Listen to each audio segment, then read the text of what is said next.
ਵਾਹਿਗੁਰੂ ਜੀ ਕਰਮਖੰਡ ਕੀ ਬਾਣੀ ਜੋਰ। ਵਾਹਿਗੁਰੂ ਜੀ ਕਾ ਖਾਲਸਾ ਵਾਹਿਗੁਰੂ ਜੀ ਕੀ ਫਤਿਹ। ਪਰਮ ਸਤਿਕਾਰਯੋਗ ਗੁਰੂ ਸਰੂਪ ਗੁਰੂ ਖਾਲਸਾ ਸਾਧ ਸੰਗਤ ਜੀ, ਸਤਿਗੁਰਾਂ ਨੇ ਰਹਿਮਤ ਕੀਤੀ ਹੈ ਕਿ ਆਪਾਂ ਸਾਰਿਆਂ ਨੂੰ ਰਲ ਮਿਲ ਕੇ ਗੁਰਬਾਣੀ ਦੀ ਵਿਚਾਰ ਕਰਨ ਦਾ ਸਮਾਂ ਪ੍ਰਾਪਤ ਹੋਇਆ। ਲੜੀਵਾਰ ਵਿਚਾਰ ਸ੍ਰੀ ਗੁਰੂ ਗ੍ਰੰਥ ਸਾਹਿਬ ਜੀ ਦੀ ਜਪਜੀ ਸਾਹਿਬ ਦੀਆਂ 36 ਪੌੜੀਆਂ ਪਿੱਛੇ ਹੋ ਚੁੱਕੀਆਂ ਹਨ। 37ਵੀਂ ਪੌੜੀ। ਇਸ ਪੌੜੀ ਦੀ ਵਿਚਾਰ ਅਰਥ ਆਰੰਭ ਕਰਨ ਤੋਂ ਪਹਿਲਾਂ ਗੱਲ ਸਮਝਣ ਵਾਲੀ ਹੈ ਕਿ ਜਿਸ ਪ੍ਰਕਾਰ ਸਿੱਧਾ ਨੇ ਪ੍ਰਸ਼ਨ ਕੀਤਾ ਕਿ ਮਹਾਰਾਜ ਜਿਵੇਂ ਆਪ ਜੀ ਨੇ ਉਪਾਸਨਾ ਕਾਂਡ ਸਰਮਖੰਡ ਪੰਜਵੀਂ ਭੂਮਿਕਾ ਜਿਹੜੀ ਸੀ ਅਸੰਗ ਸਖਤ, ਇੱਥੇ ਤੱਕ ਤੁਸੀਂ ਆਪ ਜੀ ਨੇ ਸਮਝਾ ਦਿੱਤਾ ਹੈ। ਜਿਹੜੀ 6ਵੀਂ ਭੂਮਿਕਾ ਹੈ ਪਦਾਰਥ ਭਾਵਨਿਕ, ਤਾਂ ਉਹ ਸਮਝਾਓ ਅਗਲੀ ਅਵਸਥਾ ਬਾਰੇ। ਇਹ ਸਰਮਖੰਡ ਤੋਂ ਬਾਅਦ ਜਗਿਆਸੂ ਕਿੱਥੇ ਪਹੁੰਚਦਾ ਹੈ, ਇਹਦਾ ਕਥਨ ਕਰੋ। ਤਾਂ ਸਤਿਗੁਰੂ ਮਹਾਰਾਜ ਸਾਹਿਬ ਨੇ ਕਿਹਾ, ਸਿੱਧੋ ਉਸ ਤੋਂ ਬਾਅਦ ਦੀ ਅਵਸਥਾ ਦਾ ਨਾਮ ਜਿਹੜਾ ਹੈ ਉਹ ਕਰਮਖੰਡ ਹੈ, ਜਿਹਦੇ 'ਚ ਧਰਮਖੰਡ ਕਿਹਾ ਸੀ ਤੁਹਾਨੂੰ, ਉਹ ਸਤਸੰਗੀ ਦੀ ਅਵਸਥਾ ਕਹੀ ਸੀ। ਫਿਰ ਗਿਆਨਖੰਡ ਕਿਹਾ ਸੀ, ਸੇਵਕ ਦੀ ਅਵਸਥਾ ਕਹੀ ਸੀ। ਸਰਮਖੰਡ ਕਿਹਾ, ਉਹਦੇ ਵਿੱਚ ਫਿਰ ਸਿੱਖ ਦੀ ਅਵਸਥਾ ਕਹੀ ਹੈ। ਅਤੇ ਹੁਣ ਇਸ ਤੋਂ ਅੱਗੇ ਜਿਹੜੀਆਂ ਇਹ ਅਵਸਥਾ ਨੇ, 6ਵੀਂ ਭੂਮਿਕਾ ਪਦਾਰਥ ਪਾਵਨੀ ਅਤੇ ਜਿਹੜਾ ਕਰਮਖੰਡ ਹੈ ਇਹ ਸਨਮੁਖਤਾ ਦੀ ਅਵਸਥਾ ਹੈ। ਅਤੇ ਤੁਹਾਨੂੰ ਕਰਮਖੰਡ ਬਾਰੇ ਦੱਸਦੇ ਹਾਂ। ਉਸ ਵੇਲੇ ਪੌੜੀ ਉਚਾਰਨ ਕੀਤੀ ਸਤਿਗੁਰਾਂ ਨੇ, ਸੁਣੋ ਸ੍ਰੀ ਵਾਹਿਗੁਰੂ ਜੀ ਕਰਮਖੰਡ ਕੀ ਬਾਣੀ ਜੋਰ। ਮਹਾਰਾਜ ਕਹਿੰਦੇ ਜਿਹੜੇ ਕਰਮਖੰਡ ਕੀ ਬਾਣੀ ਜੋਰ, ਕਰਮ ਨਾਮ ਕਿਰਪਾ ਦਾ ਹੈ, ਔਰ ਫਾਰਸੀ ਦੇ ਵਿੱਚ ਕਰਮ ਬਖਸ਼ਿਸ਼ ਨੂੰ ਕਹਿੰਦੇ ਨੇ। ਪ੍ਰਵਾਚੀ ਸ਼ਬਦ ਦੇ ਬਣੇ, ਬਖਸ਼ਿਸ਼ ਵੀ ਹੋਈ, ਕਿਰਪਾ ਵੀ ਹੋਈ ਹੈ। ਅਤੇ ਕਰਮ ਨਾਮ ਕਰਨੀ ਦਾ, ਕਮਾਈ ਦਾ ਹੈ। ਇਹ ਤਿੰਨ ਅਰਥ ਕਰਮ ਦੇ। ਮਹਾਰਾਜ ਕਹਿੰਦੇ, ਸਿੱਧੋ ਜੋ ਉਪਾਸਕ ਜਿਹੜੇ ਨੇ ਉਹ ਕਰਮਖੰਡ ਵਿੱਚ ਪਹੁੰਚ ਜਾਂਦੇ ਆ ਨਾ, ਜਦੋਂ ਉਹਨਾਂ ਦੀ ਕੀ ਦਾ ਅਰਥ ਦੀ ਹੁੰਦਾ ਹੈ, ਉਹਨਾਂ ਦੀ ਬਾਣੀ ਵਿੱਚ ਜ਼ੋਰ ਨਾਮ ਬਲ ਦਾ, ਤਾਕਤ ਦਾ, ਤਾਕਤ ਵਾਲੀ ਹੋ ਜਾਂਦੀ ਹੈ। ਸੁਤੇ ਸਿੱਧ ਵੀ ਕੋਈ ਵਚਨ ਕਰਨ, ਉਹ ਵਚਨ ਵੀ ਫਲੀਭੂਤ ਹੋ ਜਾਂਦਾ ਹੈ। ਇਸੇ ਕਰਕੇ ਚੌਥੇ ਪਾਤਸ਼ਾਹ ਦਾ ਬਚਨ ਹੈ, ਭਗਤ ਮੁਖ ਹੈ ਤੇ ਬੋਲਦੇ, ਸੇ ਬਚਨ ਹੋਵੰਦੇ ਹੋਵੰਦੇ ਕੀ ਪੂਰੇ ਹੋ ਜਾਂਦੇ। ਨਾਨਕ ਦਾਸ ਮੁਖ ਤੇ ਜੋ ਬੋਲੇ, ਇਹਾਂ ਉਹਾਂ ਸੱਚ ਹੋਵੇ। ਉਹ ਇੱਥੇ ਵੀ ਪਰਲੋਕ ਵੀ ਸੱਚ ਹੋ ਜਾਂਦਾ ਹੈ। ਕਰਮਖੰਡ ਕੀ ਬਾਣੀ ਜੋਰ 'ਤੇ ਅਨੇਕਾਂ ਸਾਖੀਆਂ ਵਿਚਾਰੀਆਂ ਜਾ ਸਕਦੀਆਂ। ਇਤਿਹਾਸ ਦੇ ਵਿੱਚ ਇੱਕ ਜ਼ਿਕਰ ਆਉਂਦਾ ਹੈ, ਇੱਕ ਭਾਈ ਗੋਦੜੀਆ ਜੀ ਹੋਏ, ਉਹ ਗੁਰੂ ਹਰਿਰਾਏ ਸਾਹਿਬ ਮਹਾਰਾਜ ਦੀ ਬੜੀ ਬਖਸ਼ਿਸ਼ ਸੀ ਉਹਨਾਂ ਦੀ। ਬ੍ਰਹਮ ਗਿਆਨੀ ਗੁਰੂ ਕੇ ਸਿੱਖ ਹੋਏ। ਸਮਾਂ ਲੰਘਦਾ ਗਿਆ। ਭਾਈ ਭਗਤੂ ਦੇ 2 ਪੁੱਤਰ ਹੋਇਆ। ਵੱਡਾ ਗੌਰਾ ਸੀ, ਛੋਟਾ ਜਿਉਣਾ ਸੀ। ਜਿਹੜਾ ਜੀਵਨ ਸੀ ਉਹ ਤਾਂ ਗੁਰੂ ਹਰਿਰਾਏ ਸਾਹਿਬ ਜੀ ਦੇ ਬਚਨ ਮੰਨ ਕੇ ਬ੍ਰਾਹਮਣ ਦੇ ਲੜਕੇ ਦੇ ਥਾਂ ਆਪਣੇ ਪ੍ਰਾਣ ਦੇ ਦਿੱਤੇ ਸੀ। ਸੰਗਤਾਂ ਨੇ ਕਿਹਾ, ਮਹਾਰਾਜ ਬ੍ਰਾਹਮਣ ਦਾ ਲੜਕਾ ਜਿਉਂਦਾ ਕਰੋ। ਜਿਹੜਾ ਭਾਈ ਗੌਰਾ ਹੈ ਉਹ ਵੱਡਾ ਸੀ, ਇਹ ਥੋੜ੍ਹਾ ਜਿਹਾ ਹੰਕਾਰੀ ਵੀ ਸੀ। ਅਤੇ ਸਤਿਗੁਰੂ ਮਹਾਰਾਜ ਸਾਹਿਬ ਜੀ ਦਾ ਜੋ ਬਚਨ ਸੀ, ਭਾਈ ਜੀਵਨ ਦੀ ਔਲਾਦ ਦੇ ਤਾਂ ਕਈ ਪਿੰਡ ਵਸੇ ਹੋਏ ਆ, ਗੌਰੇ ਦੀ ਔਲਾਦ ਉਨੀ ਨਹੀਂ ਪ੍ਰਭੂਤ ਹੋਈ। ਖੈਰ, ਭਾਈ ਗੌਰਾ ਦੇ ਘਰ ਇਹ ਗੋਦੜੀਆ ਸੰਤ, ਬੜੀ ਉੱਚੀ ਅਵਸਥਾ ਹੈ। ਭਾਈ ਕੀ ਬੰਸ ਜਾਣ ਕੇ ਉੱਥੇ ਸੇਵਾ ਕਰਦੇ, ਚੱਕੀ ਚਲਾ ਕੇ ਦਾਣੇ ਪੀਸ ਰਿਹਾ ਸੀ ਲੰਗਰ ਵਾਸਤੇ। ਗੌਰਾ ਕਿਤੇ ਆਪਣੇ ਨੌਕਰ ਦੇ ਗਲ ਪੈ ਗਿਆ। ਨੌਕਰ ਦਾ ਕਸੂਰ ਹੈ ਨਹੀਂ ਸੀ ਇੰਨਾ, ਉਹ ਬਾਹਲੀ ਬੇਇੱਜ਼ਤੀ ਕਰ ਦਿੱਤੀ। ਭਾਈ ਸਾਹਿਬ ਜੀ ਚੱਕੀ ਰੋਕ ਕੇ ਕਹਿੰਦੇ, ਭਾਈ ਸਾਹਿਬ ਵੀ ਐਡੀ ਤਾਂ ਗੱਲ ਨਹੀਂ ਜਿਹੜੀ ਤੂੰ ਤਾੜਨਾ ਕਰ ਰਹੇ ਆ, ਇਹਨੂੰ ਗਰੀਬ ਨੂੰ ਕਿਉਂ ਇੰਨਾ ਤੰਗ ਕਰਦਾ ਤੂੰ? ਇੰਨਾ ਹੀ ਵਚਨ ਕਿਹਾ। ਉਹ ਹੰਕਾਰ ਦੇ ਵਿੱਚ ਆ ਕੇ ਕਹਿੰਦਾ, ਚੁੱਪ ਕਰਕੇ ਚੱਕੀ ਪੀਸੀ ਚੱਲ, ਤੈਨੂੰ ਕੀ ਪਤਾ ਹੈ ਕੰਮਾਂ ਕਾਰਾਂ ਦਾ। ਭਾਈ ਸਾਹਿਬ ਨੇ ਚੱਕੀ ਫੜ ਕੇ ਹੱਥ 'ਚ ਕਹਿੰਦਾ, ਚੰਗਾ ਤੂੰ ਹੀ ਆਫਰਿਆ ਰਹਿ ਕੰਮਾਂ ਕਾਮਾਂ ਦੇ ਵਿੱਚ, ਹੰਕਾਰ ਦੇ ਵਿੱਚ, ਇੰਨੀ ਗੱਲ ਕਹਿਣ ਦੀ ਤੇ ਅਫਰੇਮਾ ਹੋ ਗਿਆ। ਧਰਤੀ 'ਤੇ ਲਿਟੇ, ਪੁਕਾਰ ਕੀਤੀ, ਭਾਈ ਸਾਹਿਬ ਮੈਨੂੰ ਬਖਸ਼ ਲਓ ਗੋਦੜੀਏ ਨੂੰ। ਕਰਮਖੰਡ ਕੀ ਬਾਣੀ ਜੋਰ ਦੀ ਗੱਲ ਹੈ, ਮੈਨੂੰ ਬਖਸ਼ ਲਓ। ਤੇ ਹੱਸ ਕੇ ਗੋਦੜੀਆ ਕਹਿੰਦਾ ਵੀ ਮੇਰਾ ਤਾਂ ਤੇਰੇ ਨਾਲ ਝਗੜਾ ਹੀ ਕੋਈ ਨਹੀਂ, ਗੱਲ ਤਾਂ ਗਰੀਬ ਨੂੰ ਤੰਗ ਕਰਨ ਦੀ ਸੀ, ਤੂੰ ਗਰੀਬ ਨੂੰ ਤੰਗ ਕਰਦਾ ਸੀ। ਗੁਰੂ ਪਰਮੇਸ਼ਰ ਗਰੀਬਾਂ ਦਾ ਹਾਮੀ ਹੈ, ਇਸ ਕਰਕੇ ਮੇਰੇ ਬਚਨ ਦੁਆਰਾ ਤੈਨੂੰ ਸਜ਼ਾ ਦਿੱਤੀ ਹੈ। ਤੂੰ ਗਾਹਾਂ ਨੂੰ ਪਰਨ ਕਰ ਲੈ ਵੀ ਨਜਾਇਜ਼ ਤੰਗ ਤਾਂ ਨਹੀਂ ਕਰੇਗਾ। ਕਹਿੰਦਾ ਨਹੀਂ ਕਰਦਾ। ਤੇ ਭਾਈ ਸਾਹਿਬ ਨੇ ਉਸ ਵੇਲੇ ਕਹਿੰਦੇ ਚੰਗਾ ਫਿਰ ਠੀਕ ਵੀ ਹੋ ਜਾਏਗਾ। ਉਹ ਠੀਕ ਹੋ ਗਿਆ। ਉਦੋਂ ਬਾਅਦ ਗੌਰੇ ਨੇ ਕਿਹਾ ਵੀ ਨਿੱਕੀਆਂ ਮੋਟੀਆਂ ਗੱਲਾਂ ਹੁੰਦੀਆਂ ਰਹਿਣੀਆਂ ਨੇ, ਵੀ ਇਹ ਕੰਮ ਵਿਗਾੜ ਦਊਗਾ। ਕਹਿੰਦਾ ਭਾਈ ਗੋਦੜੀਆ ਹੁਣ ਤੂੰ ਜਿੱਥੇ ਮਰਜ਼ੀ ਵਿਚਰ, ਮੇਰੀ ਕੋਈ ਪਾਬੰਦੀ ਨਹੀਂ ਤੇਰੇ 'ਤੇ। ਇਹ ਮਸਤਾਨੀ ਬਿਰਤੀ 'ਚ ਘਰ ਆ ਗਿਆ। ਘਰਦਿਆਂ ਨੇ ਕਿਹਾ ਵੀ ਮਸਾਂ ਅੜਿੱਕੇ ਆਇਆ। ਮਸਤਾਨੀ ਜੀ ਬਿਰਤੀ ਸੀ, ਸਰੋਂ ਪੁੱਟਣ ਲਾਤਾ ਬਾਹਰ। ਸਰੋਂ ਹੁੰਦੀ ਖੇਤਾਂ ਦੇ ਵਿੱਚ ਪਸ਼ੂਆਂ ਵਾਸਤੇ। ਇਹੋ ਜਿਹੇ ਘਰ ਦੇ ਮੈਂ ਹੈਰਾਨ ਹਾਂ, ਇਤਿਹਾਸ ਦੇ ਵਿੱਚ ਇਹ ਜ਼ਿਕਰ ਹੈ।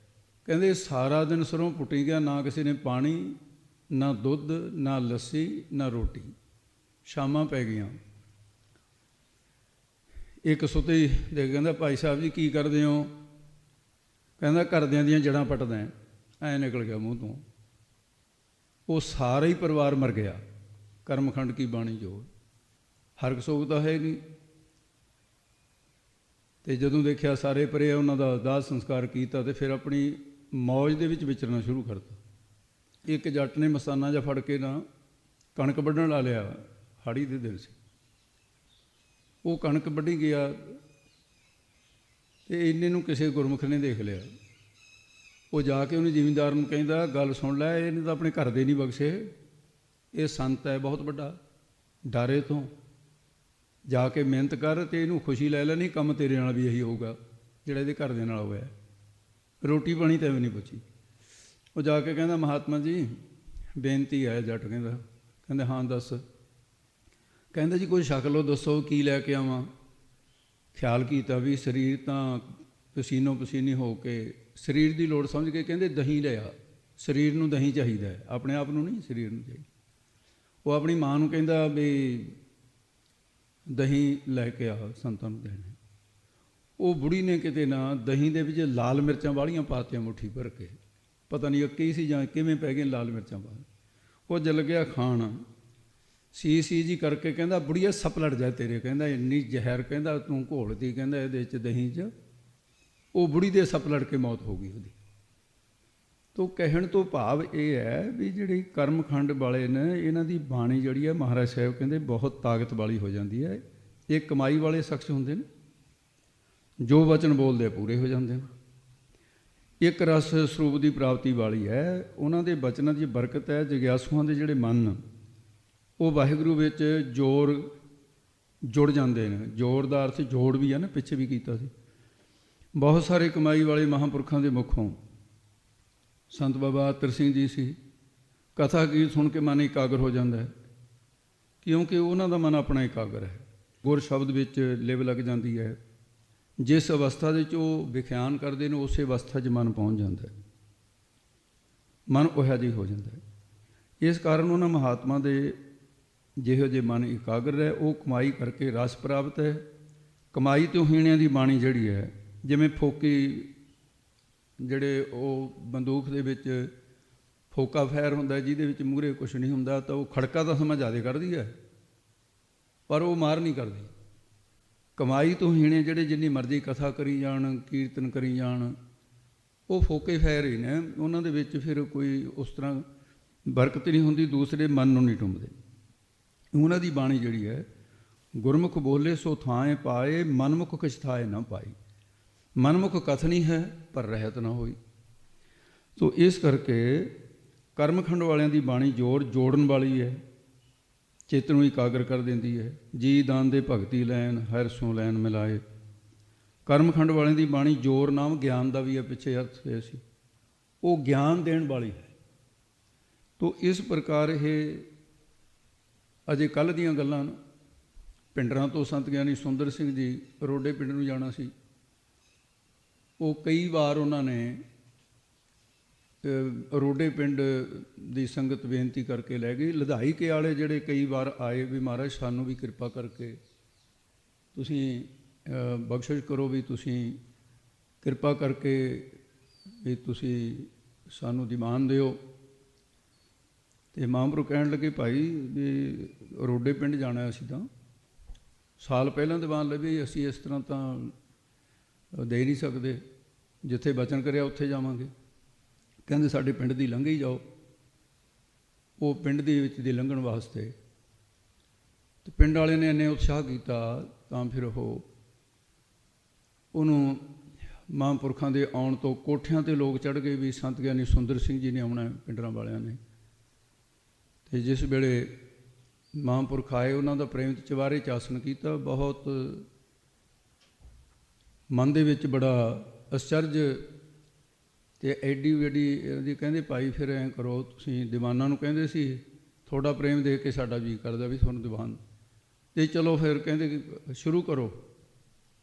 ਉਹ ਕਹਿੰਦੇ ਮਹਾਰਾਜ ਹੁਣ ਤਾਂ ਅਸੀਂ ਗਰਾਹੀ ਵੀ ਨਹੀਂ ਕੀਤੀ। ਕਹਿੰਦੇ ਗਰਾਹੀ ਦੀ ਕੀ ਲੋੜ ਹੈ? ਕਹਿੰਦੇ ਜੀ ਇਸ ਤਰ੍ਹਾਂ ਕਰੋ ਵੀ ਮਹਾਂਪੁਰਖ ਕਹਿੰਦੇ ਵੀ ਬੜਾ ਸਾਰਾ ਕੋਈ ਦਰਖਤ ਹੋਊਗਾ, ਉਹਦੇ ਹੇਠ ਚਾਨਣੀ ਬੰਨ੍ਹ ਲਓ, ਪ੍ਰਕਾਸ਼ ਕਰ ਲਓ ਮਹਾਰਾਜ ਦਾ। ਕਹਿੰਦੇ ਮਹਾਰਾਜ ਜੇਠ ਦਾ ਮਹੀਨਾ, ਧੁੱਪ ਇੰਨੀ ਪੈ ਰਹੀ ਹੈ, ਲੂਹੇ ਜਾਣਗੇ ਲੋਕ, ਤੁਹਾਡੇ ਨਾਂ ਨੂੰ ਇਕੱਠ ਬਹੁਤ ਹੋ ਜਾਂਦਾ। ਮਹਾਂਪੁਰਖ ਕਹਿੰਦੇ ਤੁਸੀਂ ਇਹਦੀ ਚਿੰਤਾ ਨਾ ਕਰੋ, ਗੁਰੂ ਨਾਨਕ ਕਿਰਪਾ ਕਰੂ। ਜੇਠ ਦੇ ਮਹੀਨੇ ਧੁੱਪੇ ਦੁਪਹਿਰ ਦਾ ਤੀਸਰੇ ਪਹਿਰ ਦਾ ਦੀਵਾਨ। ਮਹਾਂਪੁਰਖ ਕਹਿੰਦੇ ਜਿੱਥੇ ਤੱਕ ਆਵਾਜ਼ ਜਾਊਗੀ ਉੱਥੇ ਤੱਕ ਲੂ ਨਹੀਂ ਕਿਸੇ ਨੂੰ ਲੱਗੂ, ਇਹ ਸ਼ਬਦ ਦੀ ਬਰਕਤ ਹੋਊਗੀ। ਮਹਾਂਪੁਰਖ ਇਹ ਕਹਿੰਦੇ ਵੀ ਜਿੱਥੇ ਤੱਕ ਸਾਡੀ ਨਿਗਾਹ ਜਾਂਦੀ ਹੈ ਉੱਥੇ ਤੱਕ ਸਾਰਿਆਂ ਦੇ ਮਨ ਹੈ ਮੁੱਠੀ ਦੇ ਵਿੱਚ, ਇਹ ਬ੍ਰਹਮ ਗਿਆਨੀ ਦੀ ਬਰਕਤ ਹੈ। ਜਿੱਥੇ ਤੱਕ ਆਵਾਜ਼ ਜਾਂਦੀ ਹੈ ਉੱਥੇ ਤੱਕ ਮਨ ਇਕਾਗਰ ਹੋ ਜਾਂਦਾ।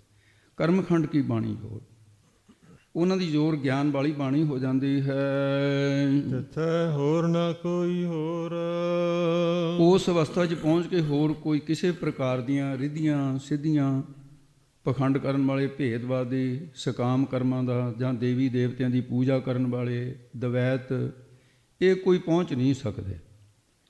ਇਹਨਾਂ ਸਭ ਨੂੰ ਤਿੱਥੇ ਉੱਥੇ ਹੋਰ ਹੋੜ ਰੋਕ ਦਿੱਤਾ ਜਾਂਦਾ ਹੈ।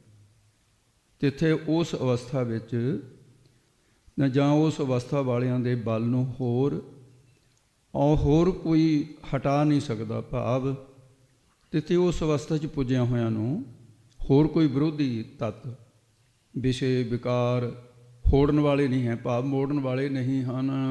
ਤਿੱਥੈ ਜੋਧ ਮਹਾਬਲ ਸੂਰ, ਉਸ ਕਰਮਖੰਡ ਦੀ ਅਵਸਥਾ ਵਿੱਚ ਸਰੀਰ ਨੂੰ ਜਿੱਤਣ ਵਾਲੇ ਕਿਥੇ ਜੋਧ, ਮਹਾਬਲ, ਸੂਰ, ਇਹ ਤਿੰਨ ਤਰ੍ਹਾਂ ਦੇ ਹੁੰਦੇ ਹੈ। ਦੁਨਿਆਵੀ ਯੋਧਾ ਉਹ ਹੈ ਜਿਹੜਾ ਇਕੱਲਾ 1000 ਦਾ ਮੁਕਾਬਲਾ ਕਰੇ। ਮਹਾਬਲੀ ਉਦੋਂ ਬਣੂਗਾ ਜਦੋਂ 10,000 ਦਾ ਮੁਕਾਬਲਾ ਕਰੇ। 1000 ਤੋਂ ਵੱਧ ਨਹੀਂ ਕਰ ਸਕਦਾ, ਫਿਰ ਉਹਨੂੰ ਸਹਾਇਤਾ ਦੀ ਲੋੜ ਪੈਂਦੀ ਹੈ। 10,000 ਤੋਂ ਵੱਧ ਨਹੀਂ ਲੜ ਸਕਦਾ, ਫਿਰ ਉਹਨੂੰ ਵੀ ਸਹਾਇਤਾ ਦੀ ਲੋੜ ਹੈ। ਸੂਰਮਾ ਉਹਨੂੰ ਕਹਿੰਦੇ ਜਿਹੜਾ ਲੱਖਾਂ ਦਾ ਮੁਕਾਬਲਾ ਕਰੇ, ਜਿਵੇਂ ਚਮਕੌਰ ਸਾਹਿਬ ਦੀ ਗੜ੍ਹੀ ਵਿੱਚ ਸਿੰਘਾਂ ਨੇ ਗੁਰੂ ਗੋਬਿੰਦ ਸਿੰਘ ਦਾ ਵਚਨ ਮੰਨ ਕੇ ਕੀਤਾ।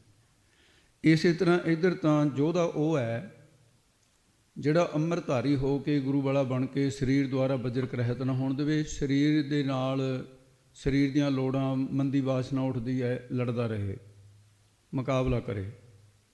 ਉਹ ਤਾਂ 1000 ਯੋਧੇ ਨਾਲ ਲੜਨ ਦੀ ਤਰ੍ਹਾਂ ਜਿਹੜਾ ਸਰੀਰ ਨੂੰ ਵਸ ਵਿੱਚ ਰਹੇ, 1000 ਦੀ ਤਰ੍ਹਾਂ ਇੱਕ ਸਰੀਰ। 10,000 ਦੀ ਨਿਆਈ ਮਹਾਬਲੀ ਉਦੋਂ ਬਣੂਗਾ ਜਦੋਂ 10 ਇੰਦਰੀ, 5 ਗਿਆਨ ਇੰਦਰੀ, 5 ਕਰਮ ਇੰਦਰੀਆਂ ਨੂੰ, ਇਹਨਾਂ ਨੂੰ ਮੋਕ ਕੇ 10,000 ਦੀ ਨਿਆਈ, ਫਿਰ ਉਦੋਂ ਮਹਾਬਲੀ ਕਿਹਾ ਜਾਊਗਾ। ਸੂਰਮਾ ਉਦਣ ਹੋਊਗਾ ਜਿਸ ਦਿਨ ਅਨੰਤ ਮਨ ਦੀਆਂ ਜਿਹੜੇ ਸੰਕਲਪ ਵਿਕਲਪ ਸਾਰੇ ਖਤਮ ਕਰ ਦੇਵੇ, ਇੱਕੋ ਅਖੰਡ ਪ੍ਰਭੂ ਦਾ ਜਾਪ ਅੰਦਰ ਸ਼ੁਰੂ ਹੋ ਜਾਵੇ, ਅਤੇ ਉਹਨੂੰ ਫਿਰ ਕਿਹਾ ਜਾਊਗਾ ਵੀ ਇਹ ਸੂਰਮਾ ਹੈ। ਪਹਿਲੇ ਨੂੰ ਰਥੀ, ਦੂਸਰਾ ਮਹਾਰਥੀ, ਤੀਸਰਾ ਅਤਰਥੀ ਹੋ ਜਾਂਦਾ ਹੈ। ਅਤੇ ਇਸ ਪ੍ਰਕਾਰ ਦੇ ਇਹ ਯੋਧੇ ਨੇ ਜਿਹੜੇ ਮਨ, ਬਾਣੀ, ਸਰੀਰ ਨੂੰ ਵੀ ਜਿੱਤਣ ਵਾਲੇ, ਅਤੇ ਜਾਂ ਫਿਰ ਜਿਨ੍ਹਾਂ ਨੇ ਸਰੀਰ ਦੀਆਂ, ਇੰਦਰੀਆਂ ਦੀਆਂ, ਮਨ ਦੀਆਂ ਵਾਸ਼ਨਾਵਾਂ ਨੂੰ ਜਿੱਤ ਲਿਆ ਹੈ। ਜਿਨ ਮਹਿ ਰਾਮ ਰਹਿਆ ਭਰਪੂਰ, ਤਿੰਨਾਂ ਕਰਮਖੰਡੀਆਂ ਦੇ ਹਿਰਦੇ ਵਿੱਚ ਰਾਮ ਰਮਿਆ ਹੋਇਆ, ਪ੍ਰਭੂ ਭਰਪੂਰ ਵਿਆਪਕ ਹੋ ਰਿਹਾ ਹੈ। ਭਰਪੂਰ ਦਾ ਅਰਥ ਵਿਆਪਕ ਕੀਤਾ ਸੰਪਦਾ 'ਚ। ਜਿਵੇਂ ਹਨੂਮਾਨ ਸੀ, ਉਹ ਮਾਲਾ ਕਹਿੰਦੇ ਨੇ ਦਿੱਤੀ ਹੈ ਸੀਤਾ ਨੇ, ਰਾਮ ਜੀ ਨੇ ਖੁਸ਼ ਹੋ ਕੇ ਦਿੱਤੀ। ਉਹ ਲੈ ਕੇ ਮਾਲਾ ਦੇ ਮਣਕੇ ਭੰਨਣ ਲੱਗ ਗਿਆ। ਉਹ ਸੀਤਾ ਕਹਿੰਦੀ ਫਿਰ ਉਹੀ ਬਾਂਦਰ ਦਾ ਬਾਂਦਰ ਹੀ ਰਿਹਾ ਨਾ, ਸ਼ਕਲ ਉਹੀ ਜੀ ਸੀ ਜਿਸ ਤਰ੍ਹਾਂ ਦੀ ਬਾਂਦਰੀ ਹੈ। ਕੀ ਕਰਦਾ ਇਹ? ਕਹਿੰਦੀ ਮਾਤਾ ਮੈਂ ਦੇਖਦਾ ਵੀ ਇਹਦੇ 'ਚ ਰਾਮ ਹੈਗਾ। ਉਹ ਕਹਿੰਦੀ ਤੇਰੇ ਹੈਗਾ? ਇਹ ਮਣਕਿਆਂ 'ਚ ਹੁੰਦਾ ਨਾਮ। ਕਹਿੰਦਾ ਹਾਂ ਮਾਤਾ ਜੀ ਮੇਰੇ ਹੈਗਾ। ਛਾਤੀ ਪਾੜ ਕੇ ਦਿਖਾ ਦਿੱਤਾ ਸੀ ਵੀ ਆਹ ਦੇਖੋ ਰਾਮ ਹੈ।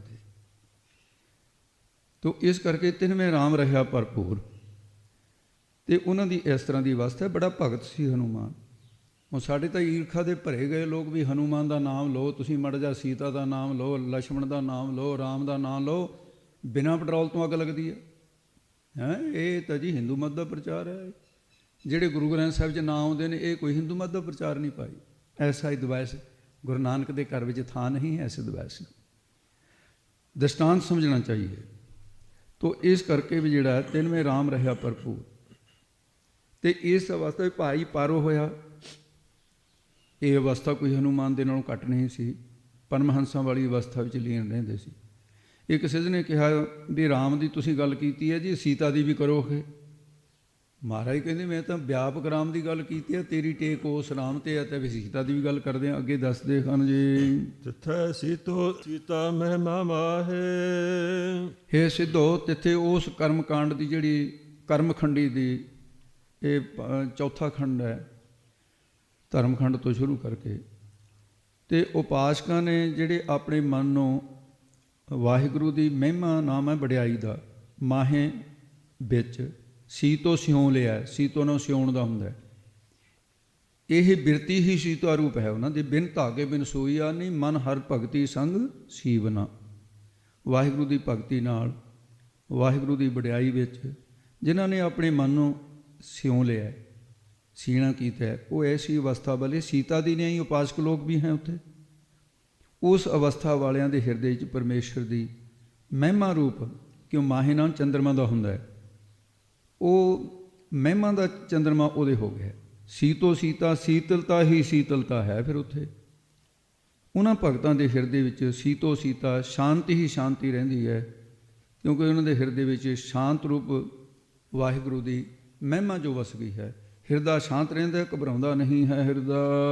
ਤਾ ਕੇ ਰੂਪ ਨਾ ਕਥਨੇ ਜਾਹੇ। ਤਿੰਨਾਂ ਬਖਸ਼ਿਸ਼ ਖੰਡ ਵਾਲਿਆਂ ਦੇ ਰੂਪ ਨਾਮ ਸਰੂਪ ਦਾ। ਰਾਮ ਸੀਤਾ ਦੇ ਰੂਪ, ਦਿਲ ਦੀ ਸਫਾਈ, ਗੁਣ ਕਥਨੇ, ਇਹੀ ਉਹਨਾਂ ਦੇ ਰਾਮ ਅਤੇ ਸੀਤਾ। ਅਤੇ ਉਹ ਕਥਨ ਨਹੀਂ ਕੀਤੇ ਜਾ ਸਕਦੇ। ਫਿਰ ਕਿੰਨੇ ਕੁ ਗੁਣ ਉਹਨਾਂ ਦੇ ਜਾਂ ਹੀ ਜਾ ਸਕਦੇ। ਅਤੇ ਉਹਨਾਂ ਦੇ ਕੀ ਦਾ ਅਰਥ ਹੈ ਦੇ। ਉਹਨਾਂ ਦੀ ਤਾਈ ਜੋ ਸੱਚ ਚਿਤ ਆਨੰਦ ਸਰੂਪ ਰੂਪ ਕੀ ਹੈ, ਸਰੂਪ ਦੀ ਪ੍ਰਾਪਤੀ ਹੋਈ ਹੈ, ਉਹ ਕਿਸੇ ਪਾਸੋਂ ਵੀ ਕਥਨ ਨਹੀਂ ਕੀਤੀ ਜਾ ਸਕਦੀ। ਨਾ ਉਹ ਮਰਹਿ ਨਾ ਠਾਗੇ ਜਾਹੇ। ਤੇ ਨਾ ਉਹ ਪਰਮੇਸ਼ਰ ਦੀ ਭਗਤੀ ਕਰਨ ਵਾਲੇ ਮਰਹਿ ਮਰਦੇ ਨੇ, ਤੇ ਨਾ ਹੀ ਉਹ ਕਿਸੇ ਪ੍ਰਕਾਰ ਵਿਸ਼ੇ ਵਿਕਾਰਾਂ ਵਿੱਚ ਤੇ ਜਮ ਜਗਾਤੀਆ ਜਿਹੜਾ ਠਾਗੇ ਠੱਗਦਾ ਉਹ ਠੱਗੇ ਵੀ ਨਹੀਂ ਜਾਂਦੇ। ਤੇ ਕੌਣ ਅੱਗੇ ਦੱਸਦੇ ਹਨ? ਜਿਨ ਕੈ ਰਾਮ ਵਸੈ ਮਨ ਵਾਹੇ। ਜਿਨ੍ਹਾਂ ਦੇ ਮਨ ਮਾਹੇ, ਮਨ ਦੇ ਵਿੱਚ ਰਾਮ ਪ੍ਰਭੂ ਵਸਦਾ। ਜਿਵੇਂ ਸੀਤਾ ਦੇ ਮਨ ਦੇ ਵਿੱਚ ਰਾਮ ਜੀ ਵਸਦੇ ਸੀ। ਬੜੇ ਲੰਮੇ ਪ੍ਰਸੰਗ ਰਾਉਂਦੇ ਨੇ। ਗੁਰੂ ਗੋਬਿੰਦ ਸਿੰਘ ਸਾਹਿਬ ਨੇ ਸਾਰੀ ਰਾਮਾ ਅਵਤਾਰ ਵਿੱਚ ਕਥਾ ਲਿਖੀ ਹੈ। ਜਦੋਂ ਸੀਤਾ ਨੂੰ ਚੁੱਕ ਕੇ ਲੈ ਗਿਆ ਸੀ ਰਾਵਣ, ਤਾਂ ਉਸ ਵੇਲੇ ਰਾਮ ਜੀ ਨੇ ਇਹਨੂੰ ਹਨੂੰਮਾਨ ਨੂੰ ਭੇਜਿਆ, ਭਵੀਖਣ ਨੂੰ ਮਿਲਿਆ, ਉਹਨੇ ਸਾਰਾ ਭੇਦ ਦੱਸਿਆ। ਉਹ ਕਹਿੰਦਾ ਵੀ ਹਾਂ ਇਸ ਵੇਲੇ ਜਪ ਤਪ ਵੀ ਠੀਕ ਹੈ, ਧਰਮ ਠੀਕ ਹੈ, ਅਤੇ ਅਸ਼ੋਕ ਬਾਗ 'ਚ ਰੱਖੀ ਹੈ ਮੇਰੇ ਭਰਾਤਾਂ ਨੇ, ਰਾਵਣ ਨੇ। ਭਵੀਖਣ ਸੀ ਜਿਹੜਾ ਉਹ ਰਾਮ ਭਗਤ ਸੀ। ਅਤੇ ਗੁਰੂ ਗੋਬਿੰਦ ਸਿੰਘ ਸਾਹਿਬ ਸੱਚੇ ਪਾਤਸ਼ਾਹ ਨੇ ਵੀ ਤੇ ਰਾਮ ਚਰਿਤ੍ਰ ਮਾਨਸ ਵਿੱਚ ਸੁੰਦਰ ਕਾਂਡ ਵਿੱਚ ਬਚਨ ਆਉਂਦਾ ਹੈ, ਜੋਤ ਭਵੀਖਣ ਸਗਲ ਸੁਨਾਈ, ਚਲਿਓ ਪਵਨ ਪੁਸਤ ਰਿਦਾ ਕਰਾਈ, ਵਿਦਾ ਕਰਾਈ। ਪਵਨ ਪੁਸਤ ਵਿਦਾ ਕਰਾਈ, ਕਰ ਸੋਈ ਰੂਪ ਗਹਿਓ ਪੁਨ ਤਹਿਬਾ, ਬਨ ਅਸ਼ੋਕ ਸੀਤਾ ਰਹਿ ਜਹਿਬਾ। ਦੇਖ ਮਨੇ ਬੋ ਕੀਨ ਪ੍ਰਣਾਮਾ, ਪ੍ਰਣਾਮਾ ਬੈਠੇ ਇਹ ਬੀਤ ਜਾਤ ਨਿਸ ਜਾਮਾ। ਕ੍ਰਿਸ ਤਨ ਸੀਸ ਜਟਾ ਏਕ ਬਣੀ, ਜਬ ਤੇ ਹਿਰਦੇ ਰਗਬਰ ਗੁਣ ਕਰਨੀ। ਐ ਰਾਮ ਜੀ ਦਾ ਹਿਰਦੇ ਧਿਆਨ ਧਰਦੀ ਸੀਤਾ ਨੂੰ ਜਾ ਦਰਸ਼ਨ ਦਿੱਤੇ। ਰਾਮ ਜੀ ਨੇ, ਰਾਮ ਦੇ ਭੇਜੇ ਦੂਤ ਨੇ, ਹਨੂੰਮਾਨ ਨੇ ਨਮਸਕਾਰ ਕੀਤੀ, ਕਿਹਾ ਮਾਤਾ ਹੁਣ ਬਹੁਤੀ ਦੇਰ ਨਹੀਂ।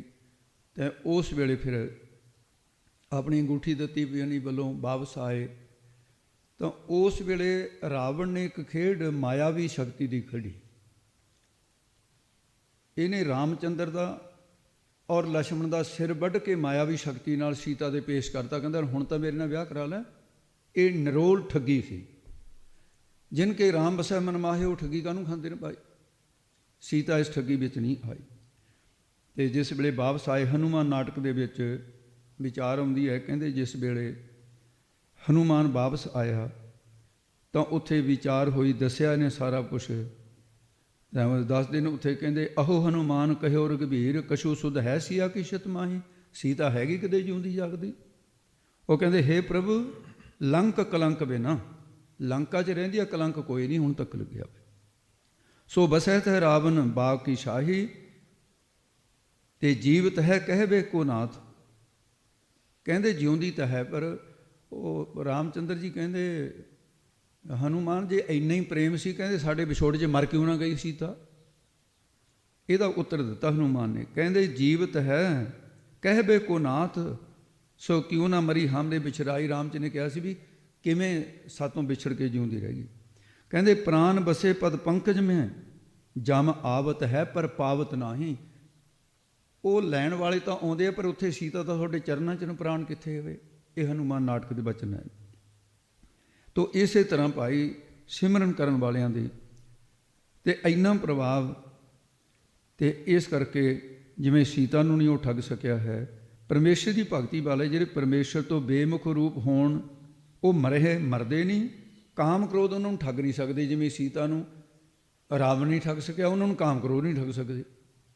ਉਹ ਸੀਤਾ ਨੂੰ ਮਾਰ ਨਹੀਂ ਸਕਿਆ ਤੇ ਉਹਨਾਂ ਨੂੰ ਬੇਮੁਖ ਹੋਣ ਰੂਪ ਵੀ ਮਾਰ ਨਹੀਂ ਸਕਦੇ। ਇਹ ਪ੍ਰਮਾਣ ਦਿੱਤੇ ਹਨ।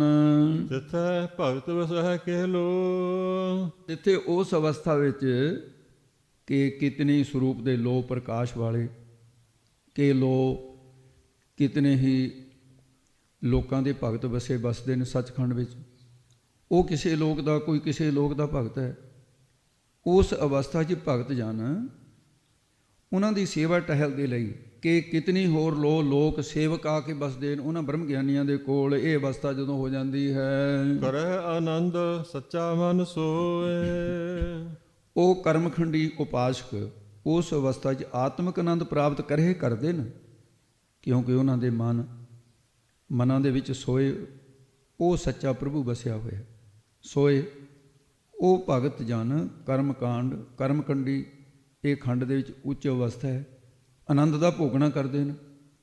ਉਹਨਾਂ ਦੇ ਮਨਾਂ 'ਚ ਪ੍ਰਭੂ ਵਸਿਆ ਹੋਇਆ। ਇੱਥੋਂ ਤੱਕ ਕਰਮਖੰਡ ਦੀ ਇਹ 6ਵੀਂ ਭੂਮਿਕਾ ਪਦਾਰਥ ਭਾਵਨੀ ਦਾ ਜ਼ਿਕਰ ਆ ਗਿਆ ਇਹਦੇ 'ਚ। ਐਸੀ ਅਵਸਥਾ ਹੈ ਉਹਨਾਂ ਦੀ।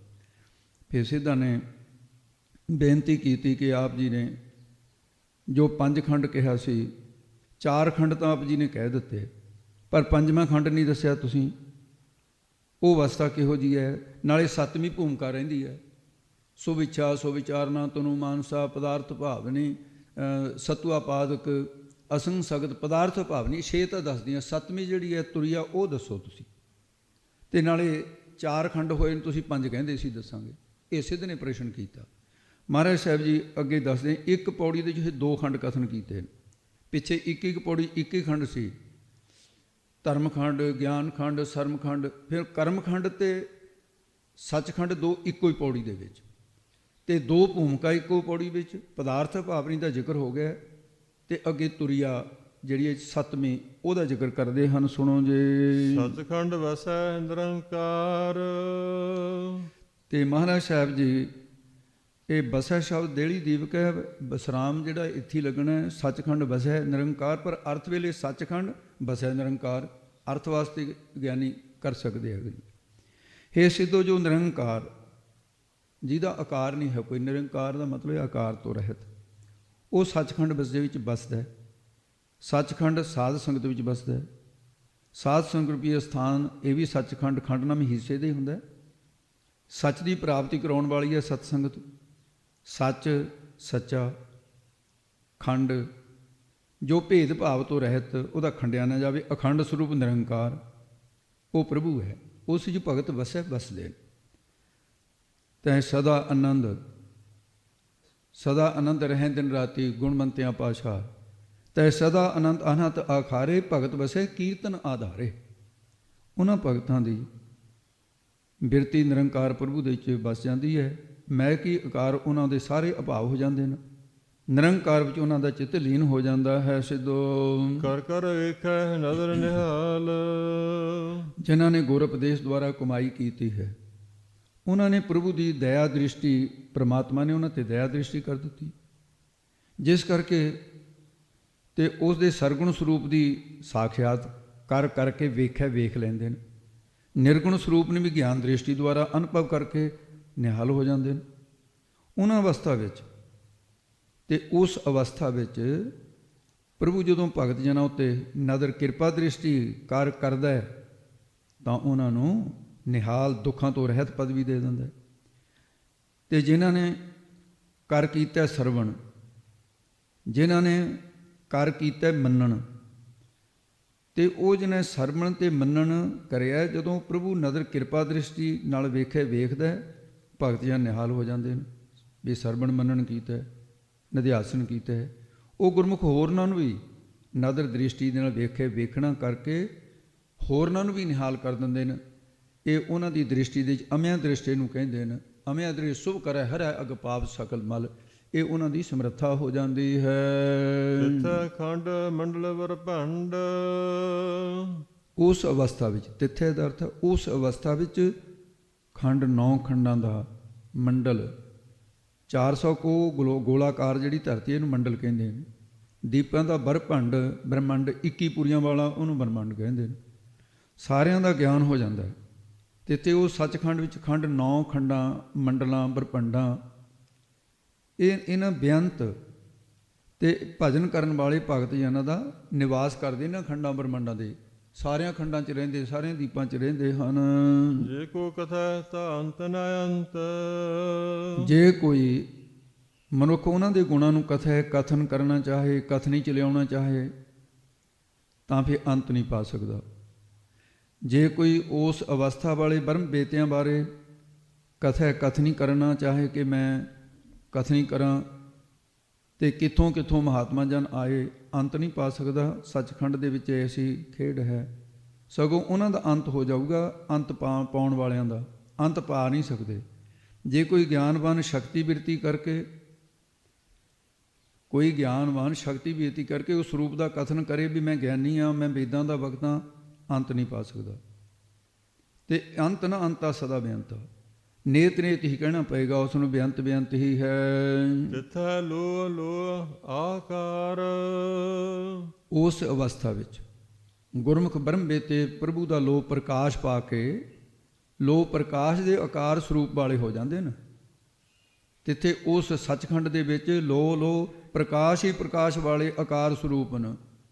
ਉੱਥੇ ਕੋਈ ਅਸਥੂਲ ਸੂਖਮ ਦੇਹਾਂ ਨਹੀਂ ਹੈਗੀਆਂ, ਹੱਡ ਚਮ ਮਾਸ ਦੇ ਆਕਾਰ ਨਹੀਂ ਹੈ ਉੱਥੇ ਸੂਖਮ ਕਾਰਨ ਤੇ ਇਹ ਅਸਤੂਲ ਦੇਹਾਂ ਨਹੀਂ। ਉੱਥੇ ਤਾਂ ਲੋ ਹੀ ਲੋ ਪ੍ਰਕਾਸ਼ ਰੂਪ ਦੇ ਸਰੀਰ ਹਨ ਜੀ। ਜਿਵ ਜਿਵ ਹੁਕਮ ਤਿਵੈ ਤਿਵਕਾਰ।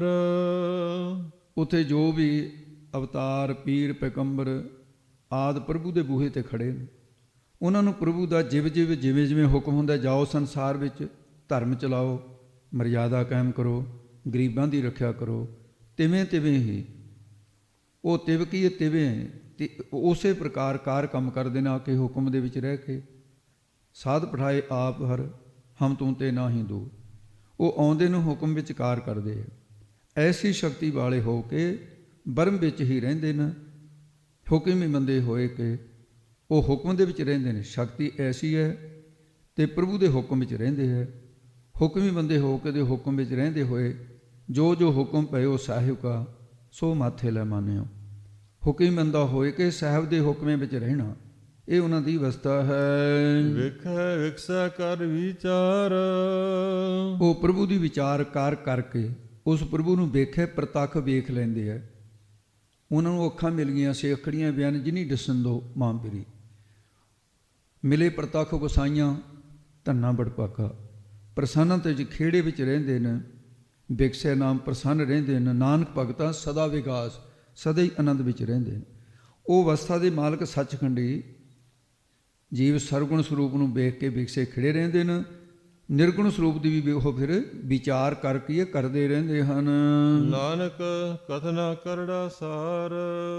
ਸਤਿਗੁਰੂ ਮਹਾਰਾਜ ਸਾਹਿਬ ਜੀ ਫਰਮਾਉਂਦੇ ਹੈ ਸਿੱਧੋ, ਉਹ ਗੁਰਮੁਖਾਂ ਦੀ ਅਵਸਥਾ ਜਿਹੜੀ ਹੈ ਉਹ ਤਾਂ ਸਾਰ ਰੂਪ ਦੀ ਪ੍ਰਾਪਤੀ ਕਰਾਉਣ ਵਾਲੀ ਹੈ। ਕਥਨਾ ਕੀ ਕਥਨਾ ਕਰੀਏ?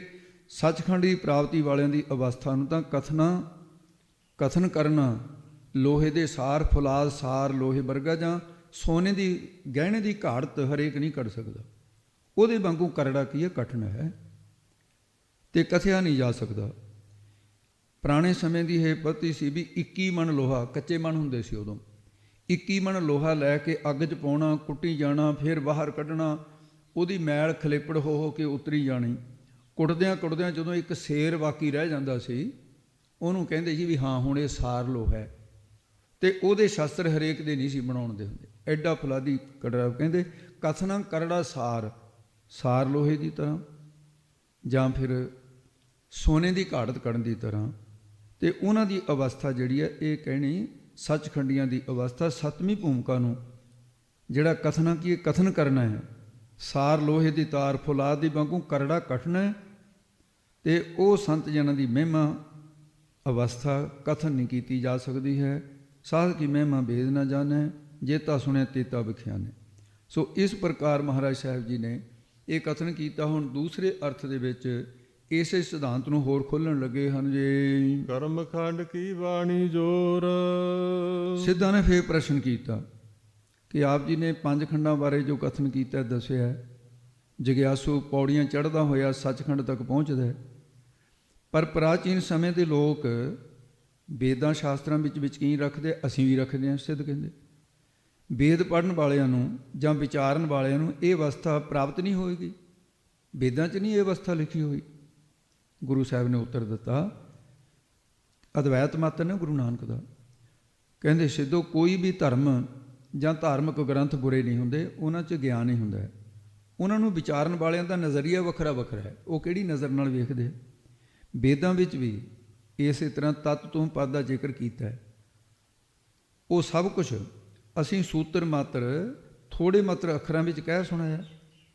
ਇਹਨੂੰ ਇਸ ਪ੍ਰਕਾਰ ਸਮਝੋ, ਚਲੋ ਤੁਹਾਡੇ ਅਨੁਸਾਰ, ਤੁਹਾਡਾ ਯਕੀਨ ਵੇਦਾਂ ਦੇ ਉੱਤੇ ਹੈ ਨਾ, ਅਸੀਂ ਵੇਦਾਂ ਅਨੁਸਾਰ ਤੁਹਾਨੂੰ ਸਮਝਾ ਦਿੰਦੇ ਹਾਂ। ਕਰਮਖੰਡ ਕੀ ਬੋਲੋ ਜੀ ਦੁਬਾਰਾ। ਕਰਮਖੰਡ ਕੀ ਬਾਣੀ ਜੋਰ। ਹੇ ਸਿੱਧੋ, ਵੇਦਾਂ ਦੇ ਪਹਿਲੇ ਹਿੱਸੇ ਵਿੱਚ ਤੇ ਉਹਦੇ ਪੂਰਵ ਅਰਧ ਦੇ ਵਿੱਚ ਕਰਮਕਾਂਡ ਦੀ ਵਿਆਖਿਆ ਦਾ ਜ਼ੋਰ ਹੈ। ਉਹਦੇ 'ਚ ਲਿਖਿਆ 80,000 ਸ਼ਲੋਕ ਵੇਦ ਸੁਰਤੀ ਜਿਹੜੀਆਂ ਨਾ ਕਰਮ ਵਿਧਾਨ ਦੇ ਨਾਲ ਸੰਬੰਧਿਤ ਕਈਆਂ ਨੇ। ਬੇਹਤ ਅਵੇਤ ਕਰਮਾਂ ਦੇ ਨਿਰਣੇ ਦੱਸੇ ਨੇ, ਕਰਮਕਾਂਡ ਦੀਆਂ ਵਿਧੀਆਂ ਦੱਸੀਆਂ ਹਨ ਉਸ ਦੀਆਂ। ਇਹ ਬਾਣੀ ਤੇ ਹੋਰ ਜ਼ੋਰ ਹੈ, ਇਹਦੇ ਕਰਮਕਾਂਡ ਦੀ ਬਾਣੀ ਦਾ ਹੋਰ ਤਰ੍ਹਾਂ ਦਾ ਜ਼ੋਰ ਹੈ। ਜਿੱਥੈ ਹੋਰ ਨਾ ਕੋਈ ਹੋਰ।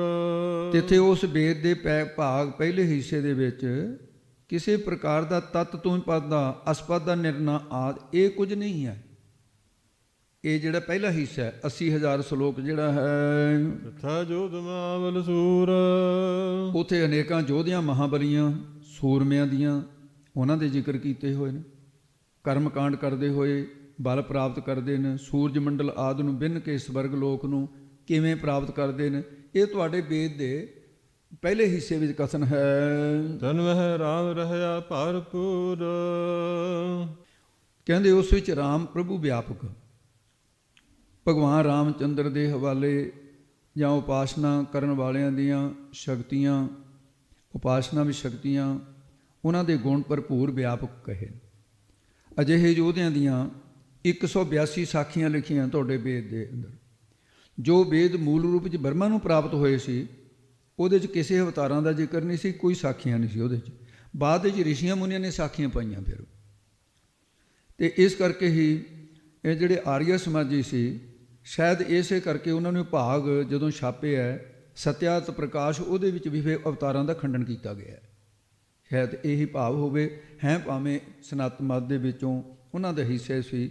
ਤੋ ਇਸ ਕਰਕੇ ਵੇਦ ਦੇ ਵਿੱਚ 80,000 ਤਾਂ ਸ਼ਲੋਕ ਕਰਮਕਾਂਡ ਦਾ, ਜਿਹਦੇ ਭਜਨ ਸਿਮਰਨ ਦੀ ਕੋਈ ਗੱਲ ਨਹੀਂ, ਉਹਦੇ ਤੱਤ ਤੋਂ ਪਾਦਾ ਜਾਂ ਗਿਆਨ ਦੀਆਂ ਭੂਮਿਕਾ ਦਾ ਕੋਈ ਕਥਨ ਨਹੀਂ ਹੈ। ਇਹ ਤੁਹਾਡੇ ਵੇਦ ਦਾ ਤੁਹਾਨੂੰ ਜਾਣਕਾਰੀ ਦਿੰਦੇ ਹਾਂ। ਜਿੱਥੈ ਸੀਤੋ ਸੀਤਾ ਮਹਿਮਾ ਮਾਹੇ। ਉੱਥੇ ਸੀਤਾ ਸਦਰਸ਼ ਸਤੀਆਂ ਦੀ ਕਥਨ ਕੀਤਾ ਹੈ।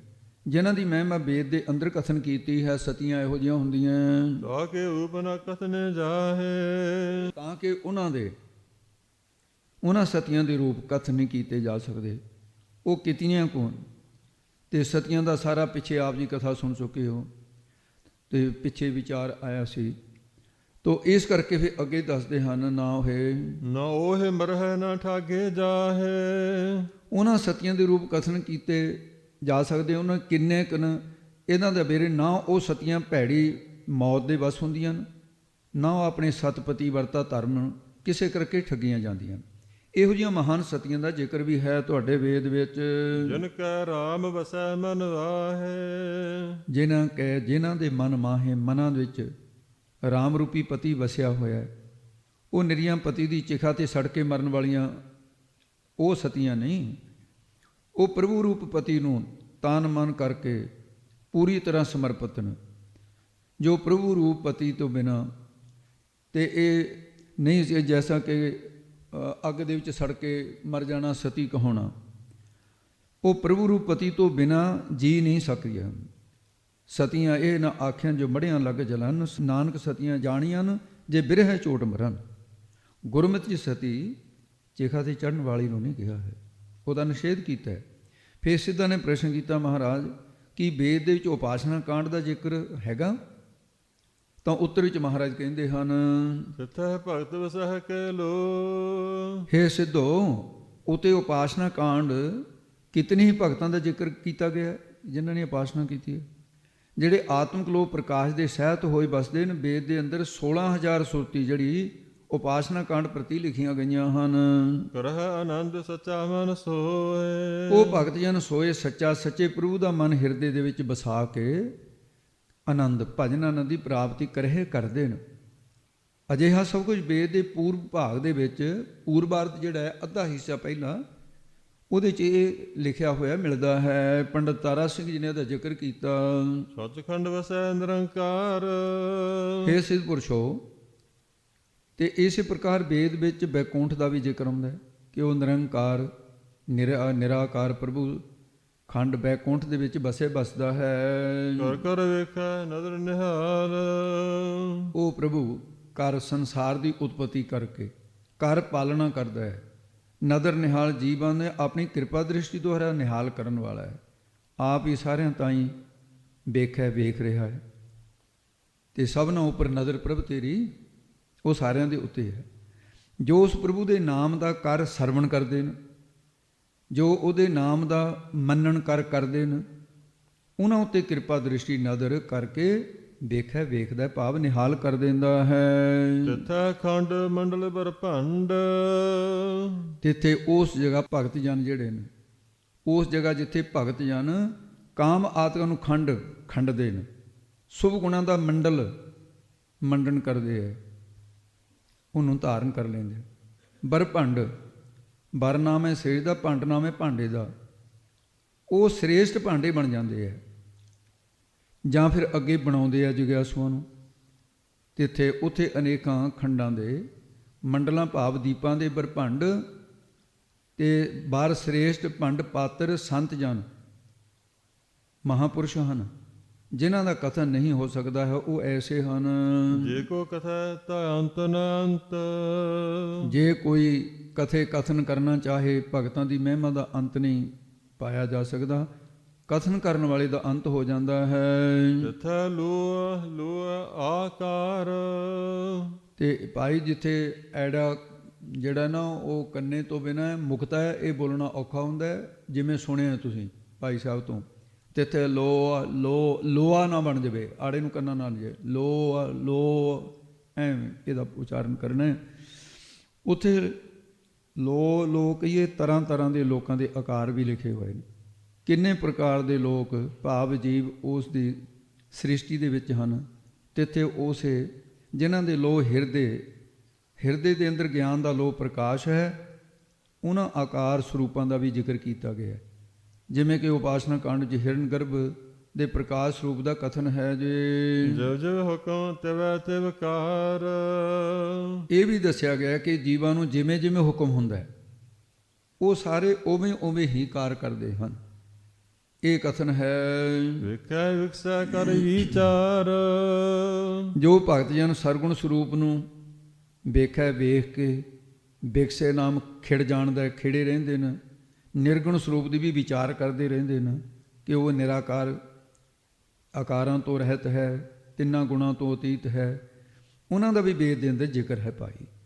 ਹੇ ਸਿੱਧ ਪੁਰਸ਼ੋ, ਜਿਹੜੇ ਵਿਅਕਤੀ ਇਸ ਨਜ਼ਰੀਏ ਨਾਲ ਵੇਦ ਨੂੰ, ਗਿਆਨ ਨੂੰ ਦੇਖਣਗੇ, ਉਹ ਸਾਰੀਆਂ ਅਵਸਥਾ ਦੀ ਪ੍ਰਾਪਤੀ ਉੱਥੋਂ ਵੀ ਕਰ ਸਕਦੇ, ਵਿਕਸੇ ਖੇੜੇ ਭਾਵ ਆਨੰਦ ਦੇ ਸਹਿਤ ਹੋ ਸਕਦੇ ਹੈ, ਆਪਣੀ ਆਤਮਿਕ ਸਰੂਪ ਦੀ ਵਿਚਾਰ ਉੱਥੋਂ ਵੀ ਕਰ ਸਕਦੇ ਹਨ। ਨਾਨਕ ਕਥਨਾ ਕਰੜਾ ਸਾਰ।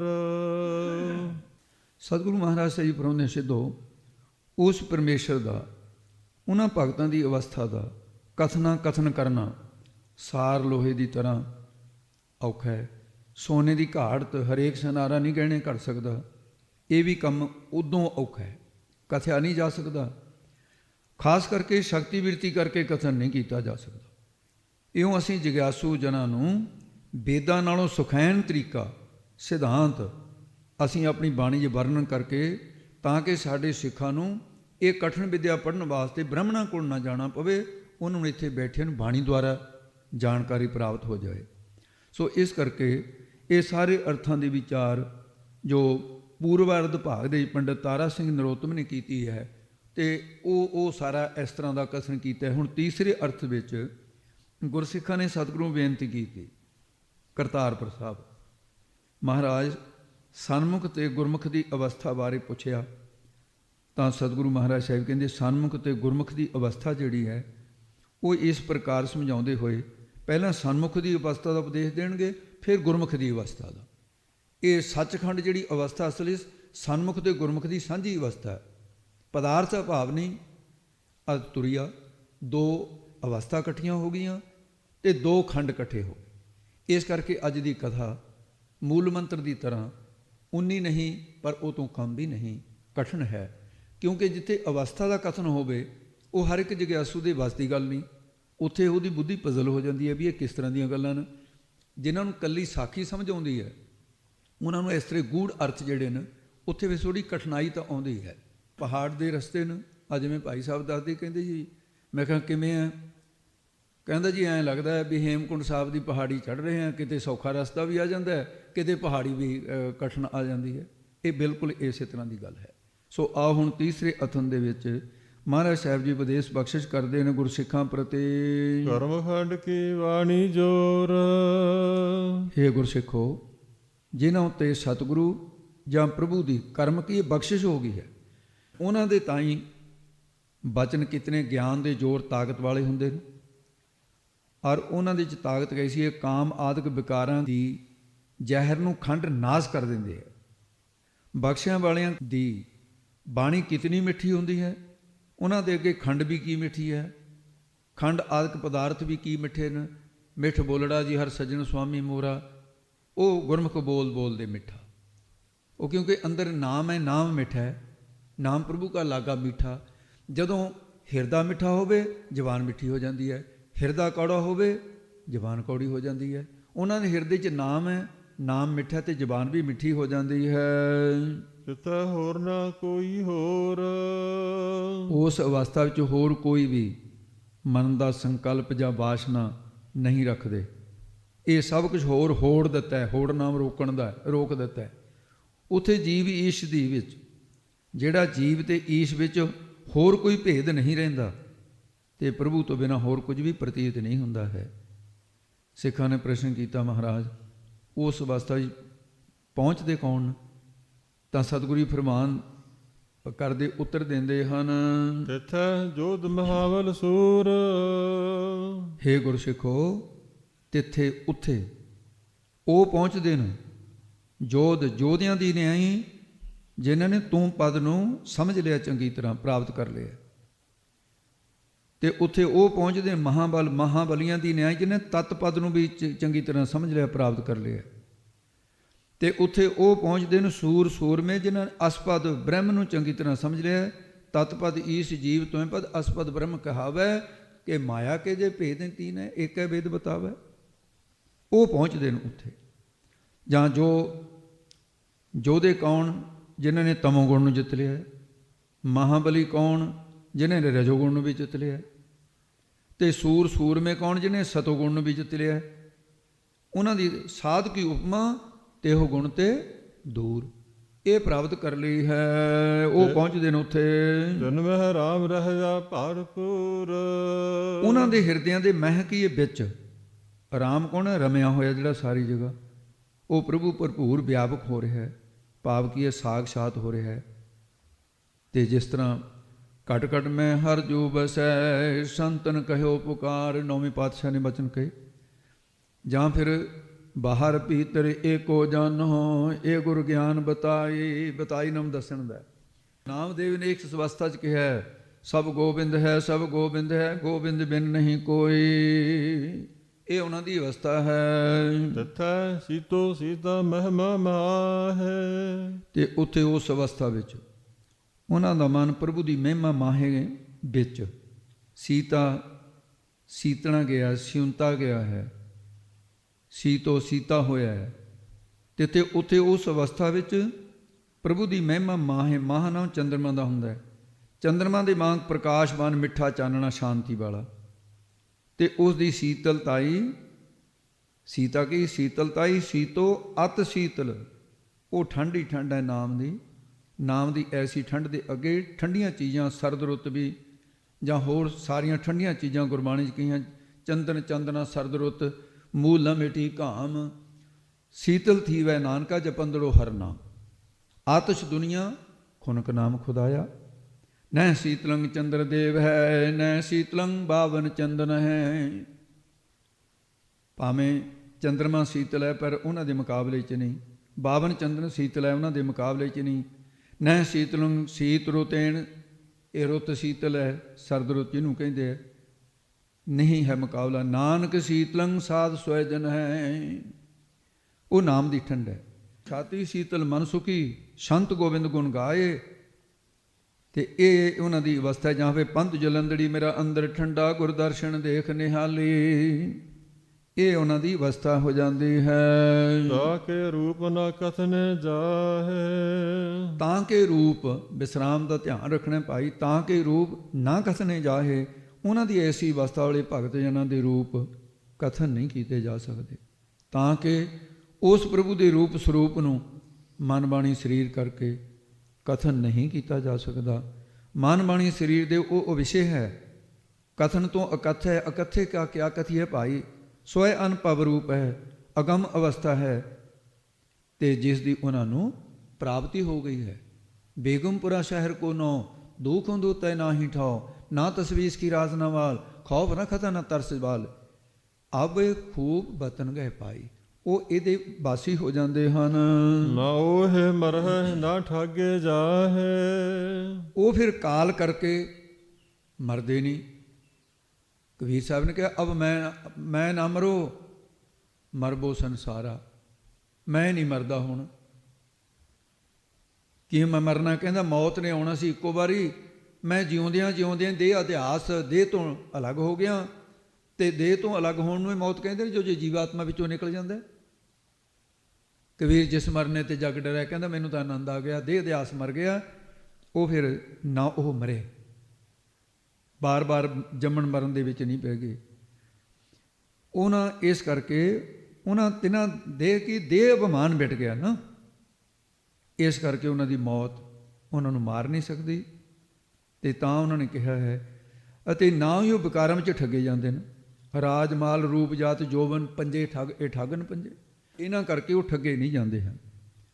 ਪਰਮੇਸ਼ਰ ਤੋਂ ਨਾਸਤਕ ਰੂਪ ਹੋਣਾ, ਜਿਹੜਾ ਰੱਬ ਤੋਂ ਨਾਸਤਕ ਹੋ ਜਾਵੇ, ਇਹ ਮੌਤ ਮੰਨੀ ਹੈ ਸਤਪੁਰਸ਼ਾਂ ਨੇ। ਉਹ ਜਿਉਂਦਾ ਨਹੀਂ ਹੁੰਦਾ, ਭਾਵੇਂ ਜਿਉਂਦਿਆਂ ਵਰਗੀ ਹਰਕਤ ਦਿਸ ਰਹੀ ਹੈ, ਪਰ ਉਹ ਮਰਿਆ ਜਿਹੜਾ ਨਾਸਤਕ ਬਣ ਜਾਵੇ। ਕਹਿੰਦੇ ਉਹ ਨਾਸਤਕ ਬਣੇ ਦੇ ਚ ਮਰਦੇ ਨਹੀਂ, ਆਸਤਕ ਰਹਿੰਦੇ ਨੇ।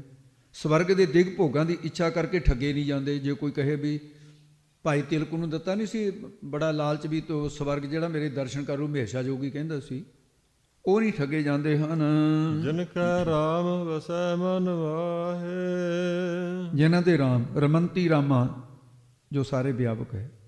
ਮਨ ਸਰੋਮਣੀ, ਹਿਰਦੇ ਦੇ ਮਾਹੇ ਵਿੱਚ ਪ੍ਰਤੱਖ ਹੋ ਕੇ ਬਸਦਾ ਹੈ, ਨਿਵਾਸ ਕਰਦਾ ਹੈ। ਉਹ ਸਰੋਮਣੀ ਪਰਮੇਸ਼ਰ ਉਹਦੇ ਵਿੱਚ, ਉਹ ਸ਼੍ਰੋਮਣੀ ਪਰਮੇਸ਼ਰ ਦੇ ਵਿੱਚ ਉਹ ਮਿਲ ਗਏ ਨੇ, ਉਹਨਾਂ ਨੂੰ ਸਾਖਸ਼ਾਤ ਹੋ ਗਿਆ ਹੈ। ਤਿਥੈ ਭਗਤ ਵਸਹਿ ਕੇ ਲੋ, ਤਿੱਥੇ ਉਹ ਭਗਤ ਜਨ ਬਸਦੇ ਨੇ, ਉੱਥੇ ਉਹ ਭਗਤ ਜਨ ਬਸਦੇ ਨੇ ਜਿਨ੍ਹਾਂ ਦੇ ਹਿਰਦਿਆਂ 'ਚ ਪ੍ਰਭੂ ਆਪਣੇ ਸਰੂਪ ਦਾ ਲੋਕ ਇਹ ਪ੍ਰਕਾਸ਼ ਕਰ ਦਿੰਦਾ ਹੈ, ਜਾਂ ਆਪਣੇ ਸਰੂਪ ਦਾ ਪ੍ਰਕਾਸ਼ ਕਰ ਦਿੱਤਾ ਹੈ ਜਿਨ੍ਹਾਂ ਨੂੰ ਕਿ ਕੀਤਾ ਹੈ ਵਾਹਿਗੁਰੂ ਨੇ।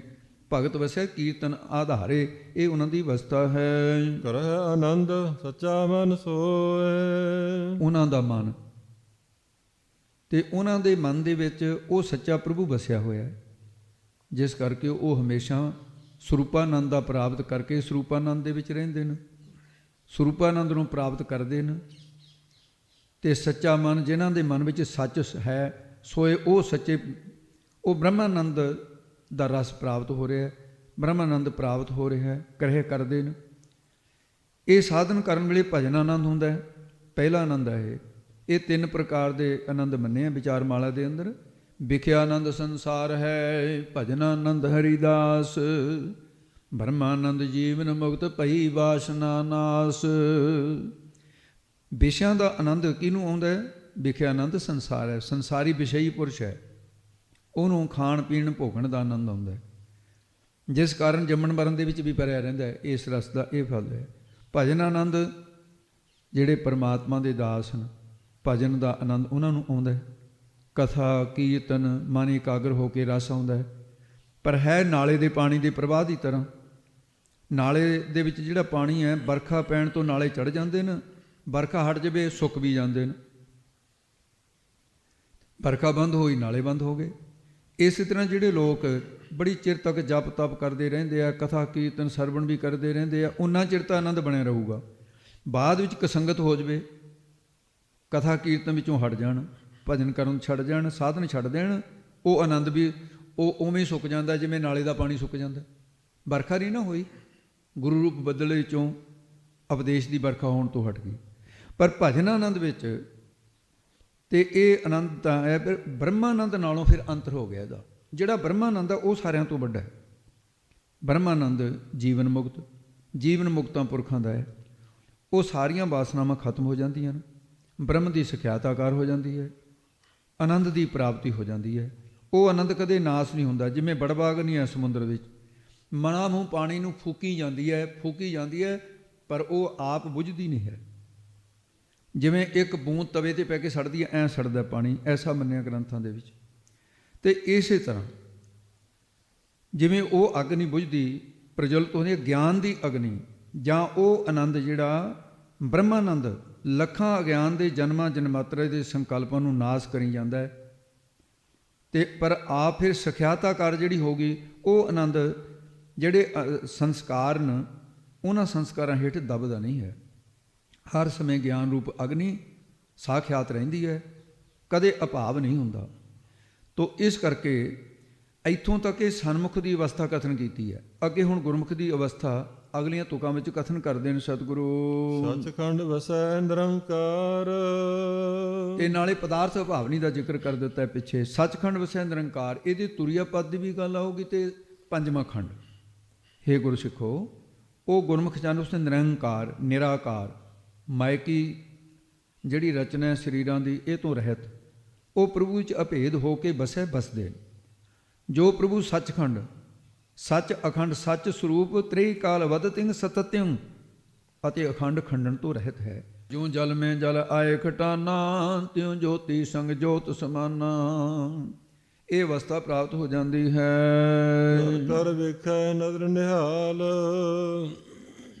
ਉਹ ਗੁਰਮੁਖ ਜਨ ਕਰ ਸਰਵਣ ਕਰਕੇ, ਕਰ ਮੰਨਣ ਕਰਕੇ, ਸਤਿਗੁਰੂ ਜੀ ਦੀ ਨਦਰ ਕਿਰਪਾ ਦ੍ਰਿਸ਼ਟੀ ਪਾ ਕੇ ਆਪਣੇ ਸਰੂਪ ਨੂੰ ਵੇਖ ਕੇ ਨਿਹਾਲ ਦੁੱਖਾਂ ਤੋਂ ਰਹਿਤ ਹੋ ਜਾਂਦੇ ਨੇ।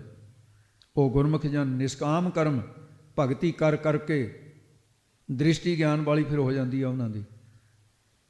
ਤੇ ਇਸ ਕਰਕੇ ਕਰ ਕਰਕੇ ਨਿਹਾਲ ਦੁੱਖਾਂ ਤੋਂ ਰਹਿਤ ਹੋ ਜਾਂਦੇ ਨੇ। ਵੇਖੈ ਖੈ ਨਾਮ ਨਾਸ ਦਾ, ਬੇਨਾਮ ਹੈ ਰਹਿਤ ਦਾ। ਉਹ ਦੁੱਖਾਂ ਤੋਂ ਰਹਿਤ ਹੋ ਜਾਂਦੇ ਨੇ, ਖੈ ਨਾਸ ਤੋਂ ਰਹਿਤ ਹੋ ਕੇ ਸਰੂਪ ਨੂੰ ਪਾ ਲੈਂਦੇ ਨੇ। ਉਹ ਗੁਰਮੁਖ ਜਨ ਉਸ ਨਦਰੀ ਕਿਰਪਾ ਦੀ ਨਜ਼ਰ ਵਾਲੇ ਵਾਹਿਗੁਰੂ ਪਰਮੇਸ਼ਰ ਨੇ ਨਿਹਾਲ ਕਰਨ ਵਾਲੇ ਕਰ ਦਿੱਤੇ। ਉਸ ਨਦਰੀ ਕਿਰਪਾ ਦੀ, ਉਹ ਕਿਰਪਾ ਕਰਨ ਵਾਲਾ ਜਿਹੜਾ ਕੌਣ? ਵਾਹਿਗੁਰੂ।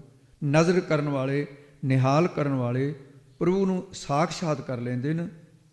ਕਰ ਜਿਵੇਂ ਹੱਥ ਦੇ ਉੱਤੇ ਕਰ ਕਰ, ਇਹਦਾ ਨਾਮ ਵੀ ਕਰ, ਇਹਦਾ ਨਾਮ ਵੀ ਕਰ, ਕਰ ਕਰ, ਹੱਥ ਦੇ ਉੱਤੇ ਹੱਥ ਰੱਖ ਦਿੱਤਾ। ਊਂ ਤਾਂ 2 ਫੁੱਟ ਦਾ ਫਰਕ ਹੋਊਗਾ ਦੋਨਾਂ ਦਾ, ਉਹ ਇਕੱਠੇ ਹੋ ਗਏ ਹਨ। ਤੇ ਇਸ ਤਰ੍ਹਾਂ ਉਹਨੂੰ ਸਾਖਸ਼ਾਤ ਕਰਕੇ ਦੇਖ ਲਿਆ। ਜਿਵੇਂ ਹੱਥ ਦੇ ਉੱਤੇ ਹੱਥ ਸਪਰਸ਼ ਹੋ ਗਿਆ, ਉਹਨਾਂ ਨੇ ਐ ਸਪਰਸ਼ ਕਰਕੇ ਵਾਹਿਗੁਰੂ ਨੂੰ ਦੇਖ ਲਿਆ ਹੈ। ਤਿੱਥੈ ਖੰਡ ਮੰਡਲ ਬਰਭੰਡ, ਤਿੱਥੇ ਖੰਡ ਮੰਡਲ ਬਰਭੰਡ, ਤਿੱਥੇ ਉਸ ਮੰਡਲ ਸਮੂਹ ਜਿਨ੍ਹਾਂ ਦੀ ਅਗਿਆਨ ਕਾਰਜ ਪ੍ਰਪੰਚ ਸੀ ਨਾ, ਗੁਰਮੁਖ ਜਨਾਂ ਨੇ ਖੰਡ ਖੰਡਨ ਕਰ ਦਿੱਤਾ ਕਿ ਇਹ ਤਾਂ ਅਗਿਆਨ ਦਾ ਹੀ ਰਚਿਆ ਹੋਇਆ। ਉਹ ਬਰ ਸ੍ਰੇਸ਼ਟ ਪੰਡ ਪਾਤਰ ਕਹੇ ਜਾ ਸਕਦੇ ਨੇ। ਉੱਥੇ ਮੰਡਲ ਸਮੂਹ ਬਰਭੰਡ, ਬ੍ਰਹਮੰਡ ਆਦਿਕ ਜਿੰਨੇ ਨੇ, ਇਹ ਖੰਡ ਖੰਡਨ ਹੋ ਜਾਂਦੇ ਨੇ। ਕਿਸ ਤਰ੍ਹਾਂ ਖੰਡਨ ਹੋ ਜਾਂਦੇ ਨੇ? ਪ੍ਰਮਾਣ ਹੈ, ਜਹ ਬਰਭੰਡ ਪਿੰਡ ਤੈ ਨਾਹੀ, ਰਚਨਹਾਰ ਤੈ ਨਾਹੀ, ਜੋੜਨਹਾਰੋ ਸਦਾ ਤੀਤਾ, ਇਹ ਕਹੀ ਹੈ ਕਿਸ ਮਾਹੀ। ਉੱਥੇ ਨਹੀਂ ਰਹਿੰਦੇ ਇਹ। ਉਹ ਅਵਸਥਾ ਵਿੱਚ ਸਤਿਪੁਰਖਾਂ ਨੂੰ ਖੰਡਨ ਕਰਨ ਵਾਲੇ ਜਿਹੜੇ ਕਾਮ ਕ੍ਰੋਧ ਆਦਿ ਨੇ, ਉਹ ਮੰਡਲ ਸਮੂਹ, ਮੰਡਲ ਦਾ ਅਰਥ ਹੈ ਸਮੂਹ, ਇਹ ਸਾਰੇ ਇਕੱਠੇ ਜਿਹੜੇ, ਉਹ ਖੰਡ ਕੱਟ ਦਿੱਤਾ ਹੈ ਇਹਨਾਂ ਨੂੰ। ਨਾ ਕਾਮੰ ਨਾ ਕ੍ਰੋਧੰ ਨਾ ਲੋਭੰ ਨਾ ਮੋਹੰ, ਸਾਰੇ ਕੰਡ ਕੇ ਰੱਖ ਦਿੱਤੇ। ਤਿੱਥੇ ਉਸ ਅਵਸਥਾ ਵਿੱਚ ਗੁਰਮੁਖ ਜਨ ਖੰਡ 9 ਖੰਡ ਮੰਡਲਾਂ ਬ੍ਰਹਮੰਡਾਂ, ਇਹਨਾਂ ਦੀ ਸਾਖਸ਼ਾਤ, ਇਹਨਾਂ ਦਾ ਗਿਆਨ ਪ੍ਰਾਪਤ ਹੋ ਜਾਂਦਾ ਹੈ। ਇੱਥੇ ਬੈਠੇ ਉਹਨਾਂ ਦੀ ਸੁਰਤ ਸਾਰੇ ਦੇਖ ਲੈਂਦੀ ਹੈ ਖੰਡਾਂ ਬ੍ਰਹਮੰਡਾਂ ਨੂੰ। ਜੇ ਕੋ ਕਥੈ ਤਾ ਅੰਤ ਨ ਅੰਤ, ਹੇ ਗੁਰਸਿੱਖੋ, ਜੇ ਕੋਈ ਉਹਨਾਂ ਦੀ ਮਹਿਮਾ ਨੂੰ ਕਥਨ ਕਰਨ ਲੱਗੇ ਤਾਂ ਉਹ ਅੰਤ ਨਹੀਂ ਪਾ ਸਕਦਾ। ਸਮੋ ਕਥਨੀ ਕਰਨ ਵਾਲੇ ਦਾ ਅੰਤ ਹੋ ਜਾਊਗਾ। ਉਹਨਾਂ ਦੇ ਸਰੂਪ ਦਾ ਨਿਰਣਾ ਕਰਨ ਵਾਸਤੇ ਭੇਦਵਾਦੀ, ਨਿਆਇਕ, ਕਾਲਵਾਦੀ, ਵਿਸ਼ੇਖਕ ਇਹ ਵੀ ਅੰਤ ਨਹੀਂ ਪਾ ਸਕਦੇ। ਕਥਨ ਕਰਨ ਵਾਲਿਆਂ ਦਾ, ਉਹਨਾਂ ਦਾ ਅੰਤ ਹੋ ਜਾਂਦਾ ਹੈ। ਉਹ ਅਨੰਤ ਹੈ ਜੀ। ਤਿੱਥੈ ਲੋਹ ਲੋਹ ਆਕਾਰ, ਉੱਥੇ ਉਸ ਅਵਸਥਾ ਵਿੱਚ ਖਟ ਜੋਤੀਆਂ ਆਦਿ ਜਿਹੜੀਆਂ, ਬੁੱਧੀ, ਬਿਜਲੀ, ਚੰਦ, ਸੂਰਜ, ਤਾਰੇ ਆਦਿ ਜਿਹੜੇ ਅਗਨੀ ਕਹੀ ਹੈ, ਇਹਨਾਂ ਦਾ ਪਰਤੇ ਪ੍ਰਕਾਸ਼ ਹੈ। ਲੋਹ ਪ੍ਰਕਾਸ਼ ਹੋ, ਹਿਰਨ ਗਰਭ ਅਤੇ ਸਾਰੀ ਸ੍ਰਿਸ਼ਟੀ ਦਾ ਆਕਾਰ ਜੋ ਵਿਰਾਟ ਰੂਪ ਹੈ, ਇਹਨਾਂ ਦਾ ਵੀ ਲੋਹ ਪ੍ਰਕਾਸ਼ ਉਹ ਪ੍ਰਭੂ ਵਾਹਿਗੁਰੂ ਆਪ ਹੀ ਹੈ। ਇਹ ਉਹਨਾਂ ਨੂੰ ਸੋਝੀ ਹੋ ਜਾਂਦੀ ਹੈ। ਸਗਲ ਭਵਨ ਕੀ ਮੂਰਤ ਏਕਾ, ਇਹ ਨਿਸ਼ਚਾ ਹੋ ਜਾਂਦਾ ਹੈ। ਜਿਵ ਜਿਵ ਹੁਕਮ ਤਿਵੈ ਤਿਵ ਕਾਰ, ਜਿਵੇਂ ਜਿਵੇਂ, ਜਿਵ ਜਿਵ ਕਹੀਏ ਜਿਵੇਂ ਜਿਵੇਂ ਉਹਨਾਂ ਤਤ ਬੇਤਿਆਂ ਦਾ ਹੁਕਮ ਹੁੰਦਾ ਹੈ, ਉਹ ਜਗਿਆਸੂ ਜਨ ਤਿਵੇਂ ਤਿਵੇਂ ਉਵੇਂ ਉਵੇਂ ਕਾਰ। ਕੀ ਕਾਰ ਹੈ? ਨਿਸ਼ਕਾਮ ਕਰਮ, ਉਪਾਸਨਾ, ਗਿਆਨ ਦੀ ਕਾਰ ਕਰਦੇ ਹੈ। ਉਹ ਹਮੇਸ਼ਾ ਇਸ ਪ੍ਰਭੂ ਦੀ ਰਜਾ ਵਿੱਚ ਰਹਿੰਦੇ ਨੇ। ਉਹ ਗੁਰਮੁਖ ਨੇ ਜਿਵ ਜਿਵ, ਜਿਵੇਂ ਜਿਵੇਂ ਆਪਣੀਆਂ ਇੰਦਰੀਆਂ ਨੂੰ ਹੁਕਮ ਕਰਦੇ ਆ। ਉਹਨਾਂ ਦੀਆਂ ਇੰਦਰੀਆਂ ਇਹ ਨਹੀਂ ਵੀ ਹਰਿਆਏ ਪਸ਼ੂ ਵਾਂਗ ਆਪਣੇ ਆਪ ਜਾਣਗੀਆਂ, ਅੱਖਾਂ ਸਰੂਪ ਵੱਲ ਜਾਣਗੀਆਂ ਤੇ ਉਹ ਆਪਣੀ ਮਰਜ਼ੀ ਦੇ ਨਾਲ ਅੱਖਾਂ, ਕੰਨ ਨਿੰਦਿਆ ਸੁਣਨਗੇ, ਜੀਭ, ਇਹ ਐਸਾ ਨਹੀਂ, ਉਹਦੇ ਅਧੀਨ ਹੋ ਜਾਂਦੀਆਂ ਨੇ। ਉਹ ਜਿਵੇਂ ਹੁਕਮ ਕਰਦਾ ਅੱਖਾਂ ਨੂੰ ਉਧਰ ਨੂੰ ਜਾਣਗੀਆਂ, ਜਿੱਥੇ ਰੋਕਣਾ ਚਾਹੇ ਰੁਕ ਜਾਣਗੀਆਂ। ਸਾਡੀਆਂ ਅੱਖਾਂ ਰੁਕਦੀਆਂ ਨਹੀਂ, ਕੰਨ ਸਾਡੇ ਰੁਕਦੇ ਨਹੀਂ, ਜੀਭ ਨਹੀਂ ਰੁਕਦੀ। ਉਹ ਕਹਿੰਦੇ ਫਲਾਨਿਆਂ ਜੀਭ ਵਸ ਵਿੱਚ ਕਰ ਲੈ, ਤੂੰ ਬਾਹਲਾ ਬੋਲਦਾ ਹੈ। ਤੋ ਇਸ ਕਰਕੇ ਉਹਨਾਂ ਦੀਆਂ ਇੰਦਰੀਆਂ ਤਿਵੇ ਤਿਵਕਾਰ ਕਰਦੀਆਂ, ਉਵੇਂ ਉਵੇਂ ਕਰਦੀਆਂ ਨੇ। ਪੰਜੇ ਗਿਆਨ ਇੰਦਰੇ, ਪੰਜੇ ਕਰਮ ਦੇ ਗੁਰਮੁਖਾਂ ਦੇ ਅਧੀਨ ਹੋ ਜਾਂਦੇ ਹਨ।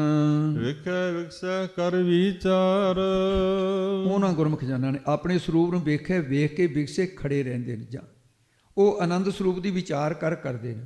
ਜਿਗਿਆਸੂ ਨੂੰ ਜਿਵੇਂ ਜਿਵੇਂ ਬ੍ਰਹਮ ਵੇਤਾ ਹੁਕਮ ਕਰੇ, ਉਹਨੇ ਹੀ ਕਾਰ ਨਿਸ਼ਕਾਮ ਕਰਮਾਂ ਨੂੰ ਕਰ ਕਰੇ। ਵਿਚਾਰ ਸਰੂਪ ਦੀ ਸਿਖਿਆਤਾ ਕਰ ਰੂਪੀ ਵਿਚਾਰ ਨੂੰ ਪ੍ਰਾਪਤੀ ਕਰ ਕਰਕੇ ਨਾਸ ਤੋਂ ਰਹਿਤ ਸਰੂਪ ਨੂੰ ਜਿਹੜਾ ਵਾਹਿਗੁਰੂ ਹੈ ਵੇਖਿਆ, ਵੇਖ ਕੇ ਵਿਕਸੈ ਆਨੰਦ ਪ੍ਰਸੰਨ ਹੋ ਜਾਂਦੇ ਨੇ। ਜਿਗਿਆਸੂ ਵੀ ਨਿਹਾਲ ਹੋ ਜਾਂਦੇ ਨੇ। ਉਹ ਗੁਰਮੁਖ ਜਨ ਆਪਣੇ ਸਰੂਪ ਨੂੰ ਵੇਖਿਆ, ਵੇਖ ਲੈਂਦੇ ਨੇ। ਉਹਨਾਂ ਦੁਆਰਾ ਹੋਰ ਲੋਕ ਵੀ ਆਪਣੇ ਸਰੂਪ ਦੀ ਵਿਚਾਰ ਕਰਕੇ ਵਿਕਸਦੇ ਨੇ, ਪ੍ਰਸੰਨ ਹੁੰਦੇ ਨੇ, ਆਨੰਦ ਪ੍ਰਾਪਤ ਕਰ ਲੈਂਦੇ ਹਨ। ਨਾਨਕ ਕਥਨਾ ਕਰੜਾ ਸਾਰ, ਸਤਿਗੁਰੂ ਨਾਨਕ ਸਾਹਿਬ ਮਹਾਰਾਜ, ਨਾਨਕ ਸ਼ਬਦ ਆ ਗਿਆ, ਨਾਨਕ ਕਥਨਾ ਕਰੜਾ ਸਾਰ। ਮਹਾਰਾਜ ਸਾਹਿਬ ਕਹਿੰਦੇ ਨੇ ਉਹਨਾਂ ਗੁਰਮੁਖਾਂ ਦੀ ਅਵਸਥਾ ਦਾ ਕਥਨ ਕਰਨਾ ਸਾਰ ਲੋਹੇ ਦੀ ਤਿਆਈ ਕਰੜਾ ਹੈ, ਔਖਾ ਹੈ। ਉਹਨਾਂ ਦੀ ਅਵਸਥਾ ਨਹੀਂ ਕਹੀ ਜਾਂਦੀ। ਸੋਨੇ ਦੀ ਕੁਟਾਈ ਕਢਾਈ ਜਿਹੜੀ ਹੈ ਗਹਿਣੇ ਬਣਾਉਣ ਵੇਲੇ ਜਿਵੇਂ ਕਠਨ ਹੈ, ਇਹ ਵੀ ਕਠਨ ਹੈ। ਇਹ ਅਵਸਥਾ ਸੁਨਿਆਰੇ ਤਾਂ ਘੜੇ ਹੀ ਲੈਣਗੇ ਗਹਿਣਾ, ਇਹ ਨਹੀਂ ਘੜ ਹੁੰਦਾ, ਔਖਾ ਹੈ। ਇਹ ਪੌੜੀ ਸਤਿਗੁਰੂ ਜੀ ਨੇ ਪੰਜਵੀਂ ਅਵਸਥਾ ਸੱਚਖੰਡ, ਜਿਹੜਾ ਪੰਜ ਖੰਡ ਕਹੇ ਸੀ, ਪੰਜਵਾਂ ਖੰਡ ਪੰਜਵੇਂ ਖੰਡ ਦੀ ਇਹ ਅਵਸਥਾ ਕਥਨ ਕੀਤੀ, ਆਹ ਖੰਡ ਹੈ। ਤੇ ਉਹਨਾਂ ਇਹਦੇ ਵਿੱਚ ਹੀ ਸੱਤਵੀਂ ਭੂਮਿਕਾ ਤੁਰਿਆ ਪਦ ਦਾ ਜ਼ਿਕਰ ਕਰ ਦਿੱਤਾ ਹੈ। ਪਿਛਲੀਆਂ ਪੌੜੀਆਂ ਵਿੱਚ ਮਹਾਰਾਜ ਸਾਹਿਬ ਨੇ 3 ਪੌੜੀਆਂ ਵਿੱਚ 3 ਖੰਡ ਕਥਨ ਕੀਤੇ, ਇਸ ਇਕੱਲੀ ਪੌੜੀ 'ਚ 2 ਖੰਡ ਕਥਨ ਕੀਤੇ। ਹੁਣ ਧਰਮਖੰਡ ਸਤਸੰਗੀ ਦੀ ਅਵਸਥਾ ਹੈ, ਜਿਹੜਾ ਧਰਮਖੰਡ ਜਿਹੜੇ ਪਿੱਛੇ ਸੁਣ ਚੁੱਕੇ ਹੋ ਉਹਨਾਂ ਦਾ ਥੋੜ੍ਹਾ ਜਿਹਾ ਨਿਰੀਖਣ ਕਰਨਾ। ਗਿਆਨ ਖੰਡ ਜੋ ਸੇਵਕ ਦੀ ਅਵਸਥਾ ਹੈ, ਤੇ ਸਰਮਖੰਡ ਜੋ ਸਿੱਖ ਦੀ ਅਵਸਥਾ ਹੈ। ਹੁਣ ਜਿਹੜਾ ਕਰਮਕੰਡ ਹੁਣ ਪਹਿਲੇ ਅਰਥ 'ਚ ਸੁਣਿਆ, ਤੇ ਇਹਦੇ ਵਿੱਚ ਸਨਮੁਖ ਦੀ ਅਵਸਥਾ, ਸੱਚਖੰਡ ਗੁਰਮੁਖ ਦੀ ਅਵਸਥਾ। ਉਹ ਦੂਰੇ ਤੀਰੇ ਅਰਥਾਂ ਦੇ ਵਿੱਚ ਸਾਰੀਆਂ ਸੁਭ ਇੱਛਾ ਸੋ ਵਿਚਾਰਨਾ ਤਨੁ ਮਾਨਸਾ ਸਤੂਆ ਪਾਦਕ ਅਸੰਗ ਸਗਤ ਪਦਾਰਥ ਭਾਵਨੀ ਤੁਰੀਆ ਸੱਤੇ ਭੂਮਿਕਾ 1-2 ਜੀਵੋ ਤੋਂ ਲੈ ਕੇ ਇੱਥੇ ਤੱਕ ਸਮਾਪਤ ਕਰ ਦਿੱਤੀਆਂ।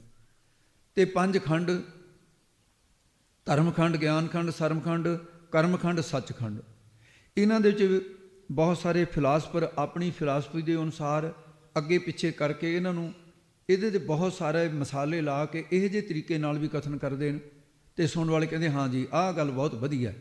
ਪਰ ਸਾਧ ਸਿੰਘ ਜੀ ਜੋ ਗੁਰੂ ਗੋਬਿੰਦ ਸਿੰਘ ਸਾਹਿਬ ਦੇ ਆਪਣੇ ਵਿਦਿਆਲੇ ਦੇ ਵਿੱਚ, ਆਪਣੀ ਟਕਸਾਲ ਦੇ ਵਿੱਚ ਦਮਦਮਾ ਸਾਹਿਬ ਜੋ ਅਰਥ ਮਹਾਰਾਜ ਨੇ ਕਰਾਏ, ਉਹਦੇ ਅਨੁਸਾਰ ਪਰੰਪਰਾ ਅਨੁਸਾਰ ਇਹ ਤਰਤੀਬ ਇਸੇ ਤਰ੍ਹਾਂ ਜਾਣਨੀ। ਮਹਾਰਾਜ ਸਾਹਿਬ ਸੱਚੇ ਪਾਤਸ਼ਾਹ ਨੇ 6 ਪੌੜੀਆਂ 32ਵੀਂ ਪੌੜੀ ਤੋਂ ਲੈ ਕੇ 37ਵੀਂ ਪੌੜੀ ਤੱਕ ਪੌੜੀਆਂ ਹੋ ਗਈਆਂ, 6 ਅਵਸਥਾ ਹੋ ਗਈਆਂ 7, ਕਿਉਂਕਿ ਇੱਕ ਪੌੜੀ 'ਚ 2 ਅਵਸਥਾ ਹੋ ਗਈਆਂ। ਤੇ 4 ਪੌੜੀਆਂ ਦੇ ਵਿੱਚ 5 ਖੰਡ, ਕਿਉਂਕਿ ਇੱਕ ਪੌੜੀ ਦੇ ਵਿੱਚ 2 ਖੰਡ ਇਕੱਠੇ ਹੋ ਗਏ। ਸੱਤੇ ਭੂਮਿਕਾ ਦਾ ਕਥਨ ਕੀਤਾ ਹੈ। ਇਸੇ ਪੌੜੀ ਸਨਮੁਖ ਤੇ ਅਵਸਥਾ ਜਿਹੜੀ ਬਖਸ਼ਿਸ਼ ਦਾ ਖੰਡ ਹੈ, ਕਰਮਖੰਡ, ਉਹਦੇ ਨਾਲ ਸੰਬੰਧਿਤ ਵਿਚਾਰ। ਕਰਮਖੰਡ ਬਖਸ਼ਿਸ਼ ਦੇ ਖੰਡ ਵਿੱਚ ਇਸ ਪ੍ਰਕਾਰ ਦੇ ਸਰੂਪ ਦੀ ਪ੍ਰਾਪਤੀ ਸਤਿਪੁਰਸ਼ਾਂ ਨੂੰ ਹੁੰਦੀ ਹੈ। ਉਹਦੇ ਹਿਰਦੇ ਰੂਪੀ ਆਕਾਸ਼ ਵਿੱਚ ਜਿਵੇਂ ਸੂਰਜ ਚੜ੍ਹਨ ਤੋਂ ਹਨੇਰਾ ਚੁੱਕਿਆ ਜਾਂਦਾ ਹੈ, ਇਸ ਪ੍ਰਕਾਰ ਬ੍ਰਹਮ ਗਿਆਨ ਰੂਪੀ ਸੂਰਜ ਚੜ੍ਹਨ ਦੇ ਨਾਲ ਅਵਿਦਿਆ ਦੀ ਰਾਤ ਮਿਟ ਜਾਂਦੀ ਹੈ, ਭਰਮ ਦਾ ਹਨੇਰਾ ਚੁੱਕਿਆ ਜਾਂਦਾ ਹੈ। ਦੰਭ ਪਖੰਡ ਰੂਪ ਤਾਰੇ ਵੀ ਛਿਪ ਜਾਂਦੇ ਨੇ। ਰਾਗ ਦਵੈਸ਼ ਰੂਪੀ ਉੱਲੂ ਜਿਹੜੇ ਰਾਤਾਂ ਨੂੰ ਜਿਹੜੇ ਬੋਲਦੇ ਆ ਉਹ ਵੀ ਖਤਮ ਹੋ ਜਾਂਦੇ ਨੇ। ਸਾਰੀ ਦੁਨੀਆ ਦੇ ਮਤ ਮਤਾਂਤਰਾਂ ਦੇ ਰਾਹ ਦਿਸ ਪੈਂਦੇ ਨੇ। ਐਸਾ ਗਿਆਨ ਦਾ ਚਾਨਣਾ ਹੋ ਜਾਂਦਾ ਹੈ। ਇਸ ਪ੍ਰਕਾਰ ਪਰਮੇਸ਼ਰ ਦੇ ਗਿਆਨ ਦਾ ਸੂਰਜ ਚੜ੍ਹ ਹੁੰਦਾ ਹੈ। 7ਵੀਂ ਪੌੜੀ ਦਾ ਜਿਹੜਾ ਮੁੱਖ ਭਾਵ ਹੈ, ਤੇ ਇਹਦੇ ਵਿੱਚ ਫਿਰ ਕਰਮਖੰਡ ਕੀ ਬਾਣੀ ਜੋਰ, ਇਹਦੇ 'ਚ ਸਨਮੁਖ ਦੀ ਅਵਸਥਾ। 6ਵੀਂ ਭੂਮਿਕਾ ਪਦਾਰਥ ਭਾਵਨੀ ਦਾ ਨਿਚੋੜ। ਕਰਮ ਕਮਾਈ ਕਰਨ ਵਾਲਿਆਂ ਨੂੰ ਜੋ ਪਰਮੇਸ਼ਰ ਦੀ ਬਖਸ਼ਿਸ਼ ਹੋਈ ਹੈ ਉਹਦਾ ਕਥਨ ਕੀਤਾ ਹੈ। ਉਸ ਦੀ ਬਾਣੀ ਜੋਰ ਤਾਕਤ ਵਾਲੀ ਹੁੰਦੀ ਹੈ। ਜਿਵੇਂ ਭਾਈ ਗੋਦੜੀਏ ਦੀ ਗੱਲ ਸੁਣੀ, ਮੂੰਹ ਤੋਂ ਜੋ ਬਚਨ ਕਹਿੰਦੇ ਨੇ ਵਿਅਰਥ ਨਹੀਂ ਜਾਂਦਾ। ਪਰਮੇਸ਼ਰ ਨਾਲ ਜੋੜ ਜੋੜਨ ਵਾਲੀ ਉਹਨਾਂ ਦੀ ਬਾਣੀ ਹੈ। ਉਸ ਅਵਸਥਾ 'ਚ ਹੋਰ ਕਿਸੇ ਪ੍ਰਕਾਰ ਦੀਆਂ ਰਿੱਧੀਆਂ ਸਿੱਧੀਆਂ ਦੀ ਜਾਂ ਪਖੰਡ ਧਾਰ ਕੇ ਪੂਜਾ ਕਰਾਉਣ ਦੀ ਇਹ ਲੋੜ ਹੀ ਨਹੀਂ ਰਹਿੰਦੀ ਹੈ। ਤੇ ਐਸੇ ਉਹਨਾਂ ਦੇ ਬਰਾਬਰ ਹੋਰ ਕੋਈ ਭੇਦਵਾਦੀ ਕਾਲਵਾਦੀ ਉਹ ਨਹੀਂ ਪਹੁੰਚ ਸਕਦਾ। ਪਰਮੇਸ਼ਰ ਤੋਂ ਬਿਨਾਂ ਹੋਰ ਕੁਝ ਪ੍ਰਤੀਤ ਨਹੀਂ ਹੁੰਦਾ, ਨਾ ਹੀ ਕੁਝ ਸੰਸਕਾਰ ਰਹਿੰਦੇ ਨੇ। ਉਸ ਅਵਸਥਾ ਜੋ ਦੇ ਸਰਵਣ ਕਰਨ ਵਾਲੇ, ਮਹਾਬਲੀ ਮੰਨਣ ਕਰਨ ਵਾਲੇ, ਸੂਰ ਸੂਰਮੇ ਨਿਧਿਆਸਨ ਕਰਨ ਵਾਲੇ, ਸਰੀਰ ਨੂੰ ਕੁਸੰਗਤ ਤੋਂ ਰੋਕਣ ਵਾਲੇ ਯੋਧੇ, ਇੰਦਰੀਆਂ ਨੂੰ ਵਿਸ਼ਿਆਂ ਵੱਲੋਂ ਰੋਕਣ ਵਾਲੇ ਮਹਾਬਲੀ, ਮਨ ਦੇ ਅਨੰਤ ਫੁਰਮੇ ਨੂੰ ਜਿੱਤਣ ਵਾਲੇ ਸੂਰਮੇ, ਤੇ ਉਹ ਪਹੁੰਚਦੇ ਨੇ। ਉਹਨਾਂ ਦੇ ਰੋਮ ਰੋਮ ਹਿਰਦੇ ਵਿੱਚ ਵਾਹਿਗੁਰੂ ਵਸ ਜਾਂਦਾ ਹੈ। ਉਹਨਾਂ ਦਾ ਮਨ ਵਾਹਿਗੁਰੂ ਦੀ ਸਿਫਤ ਵਿੱਚ ਸੀਤਾ ਜਾਂਦਾ ਹੈ। ਉਹਨਾਂ ਦੇ ਹਿਰਦੇ 'ਚ ਠੰਡ ਹੀ ਠੰਡ ਹੈ, ਸ਼ਾਂਤੀ ਸ਼ਾਂਤੀ ਹੈ। ਉਹ ਨਾਸਤਕ ਹੋਂ ਰੂਪੀ ਮਰਦੇ ਨਹੀਂ, ਨਾ ਹੀ ਵਿਕਾਰਾਂ ਵਿੱਚ ਖੱਡੇ ਜਾਂਦੇ ਨੇ। ਕਾਮ ਕਰੋ ਲੋਭ ਮੋਹ ਹੰਕਾਰ, ਇਹ ਠੱਗ ਨਹੀਂ ਸਕਦੇ। ਸ਼ਬਦ ਸਪਰਸ ਰੂਪ ਰਸਗੰਧ।